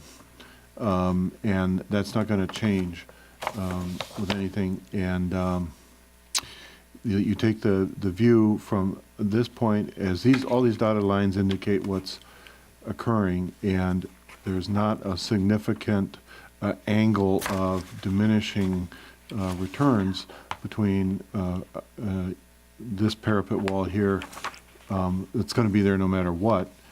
And this elevation here, I don't see that there's going to be that significant an impact on the light. There is an impact on the visibility if you're sitting on the bed and laying in the bed. Yes, I agree, and that's a problem. The neighbor had brought up the bathroom window, and I think that's no longer an issue with everything being obscured in one way or another. So I think that the applicant has done a great job of creating a very good design that will be a benefit to the neighborhood. It's going to be the kind of thing that we'd like to see take place in Corte Madera with thorough effort and a good review, and it's taken them years to get to this point. So it's not insignificant, and this will be a benefit. So I can make the findings with these conditions. Phyllis? As I say, options 1 and 2 that were presented are not workable, but I would like to suggest a third option that the applicant may want to look at. The problem, if you can go back since you have it, to show the view, I guess from this, oh, you can go back to that one, or either one of them. I will, that's fine. Not the main tall addition, but the bump addition, I will call it just to clarify it. That's it. It's not a technical term. Yes, it's the office and the bath. And I was going to suggest that if, number 1, the bath and what surrounds it moves down to cover like the end of the balcony, and the office is moved downstairs, instead of moving all of it downstairs, which is going to enclose making a true U, is going to enclose everything and take away parts of the patio or deck or whatever they have there. Just have the office downstairs, find a way to move the bathroom down further towards where their balcony and stuff is. That's going to open up the light because the light is blocked from the office bathroom part. If that wasn't there the way it is, there would be daylight going into the room, the second bedroom, the son's bedroom. Yeah, and in this You see what scenario I'm trying to here, the angle is really the difference between right there and right there. Yeah, but the angle that angle has to do with privacy. No, I'm talking about that privacy exhibits from an applicant. privacy, And but I'm talking about Okay. light going into the room, since that has been, originally, we were receiving the letters, the emails, having to do with privacy and view. Right. After, it came up at our visit to the neighbors, and the emails we received afterwards brought up the health issue, the daylight in the room, etc. And I'm saying another way of responding, it would take some redesign and more work on the part of the applicant, but that might be a way that would be satisfactory for both neighbors, and maybe it can be considered. All right, well, I see it differently in that I don't think it would create that much advantage to it, because what I'm saying is that, this is just the angle of, I don't think it's that significant in the distance there, so. Well, actually moving it down may take it away entirely from being within the sight line of that bedroom window. I mean, I'm just sitting, Sure. I'm using my architectural background and trying to figure out a way to move it away from where that bedroom window is. And that's why I thought moving the office downstairs and moving over that bathroom might help considerably. Okay. It's something to be considered. I mean, Bob, you're about to make a commentary or response on that? Well, I mean, I think they've designed the house the way they want to live in it, and I think most people would want to have an office with the master bedroom or off the master bedroom, as opposed to in a separate part of the house. And I think the floor plan, the overall design is quite good. I'm focused on the privacy issues, which I think have been answered to my satisfaction. All right, so there are three of us up here. Somebody has to make a motion or not, and I don't know who would second it if there's not a fourth member to second it. Bob could make a motion, or Phyllis, you could make a motion to continue it with a request for a design, so it can go either way.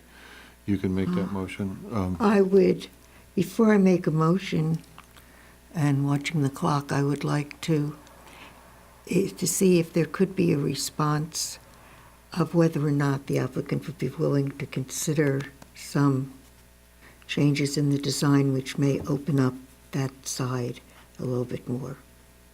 I mean, if they're not interested in doing it, it makes no sense to continue. We open it back up here for public Yeah, comment again. But comment from the applicant. Yeah, we can't do just the applicant. We have to open it up entirely, so. Okay. uh, With the understanding that by our rules and procedures, we stop at 11. Yeah. Okay, I want to be sure the audience understands. So,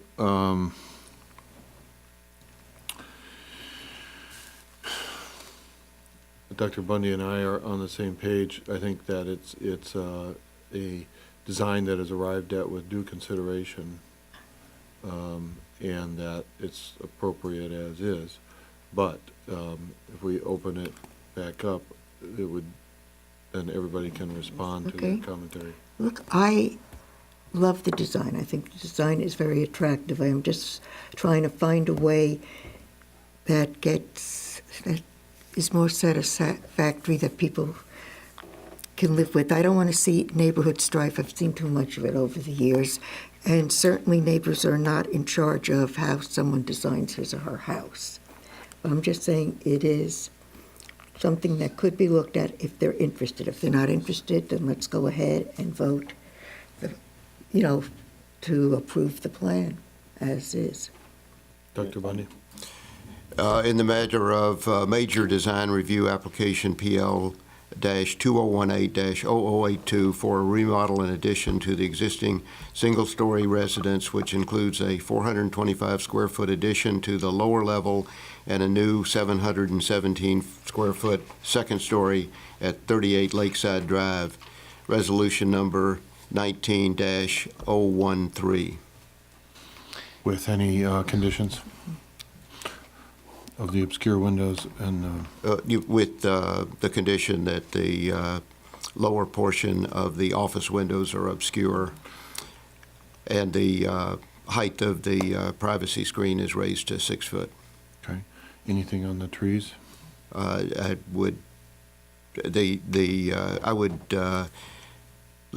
would not put any conditions on those other than encouraging them to talk to their neighbors to discuss what kind of trees they would like.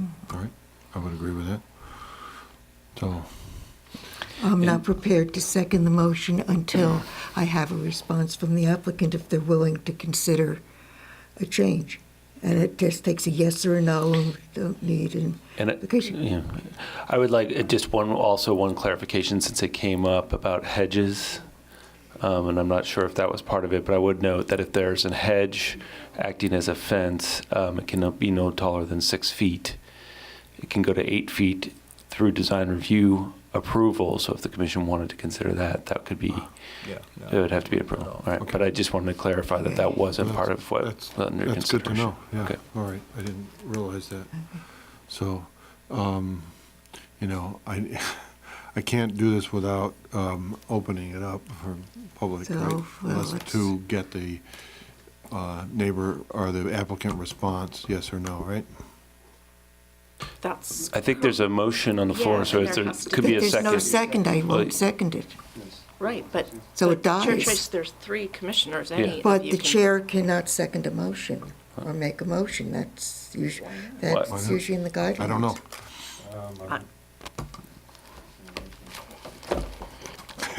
Well, we could go through the guidelines, but Not aware of that. It's not in our copy tonight, it's in the other copy. Oh, we were looking for the, Yeah. So you've not heard of the inability of the chair to second a motion, right? I'm, For 100 times. I'm not aware of any reason why, I mean, any commissioner can make a motion or second, but I'm happy to take 30 seconds and do Okay. a quick look. Please. Normally, the chair has to give up the gavel to do it, is how it has been in the guidelines that, I don't know if I put them in these, but in the ones I've written for the clients.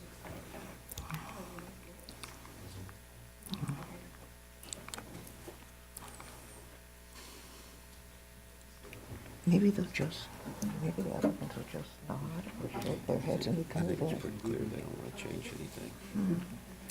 I mean, I think the thing is gorgeous. I was just Yeah. saying, they could say they would look at it and then come back and say, no, it can't be done. I'm not doing it. Just do what I'm going to say, just plan.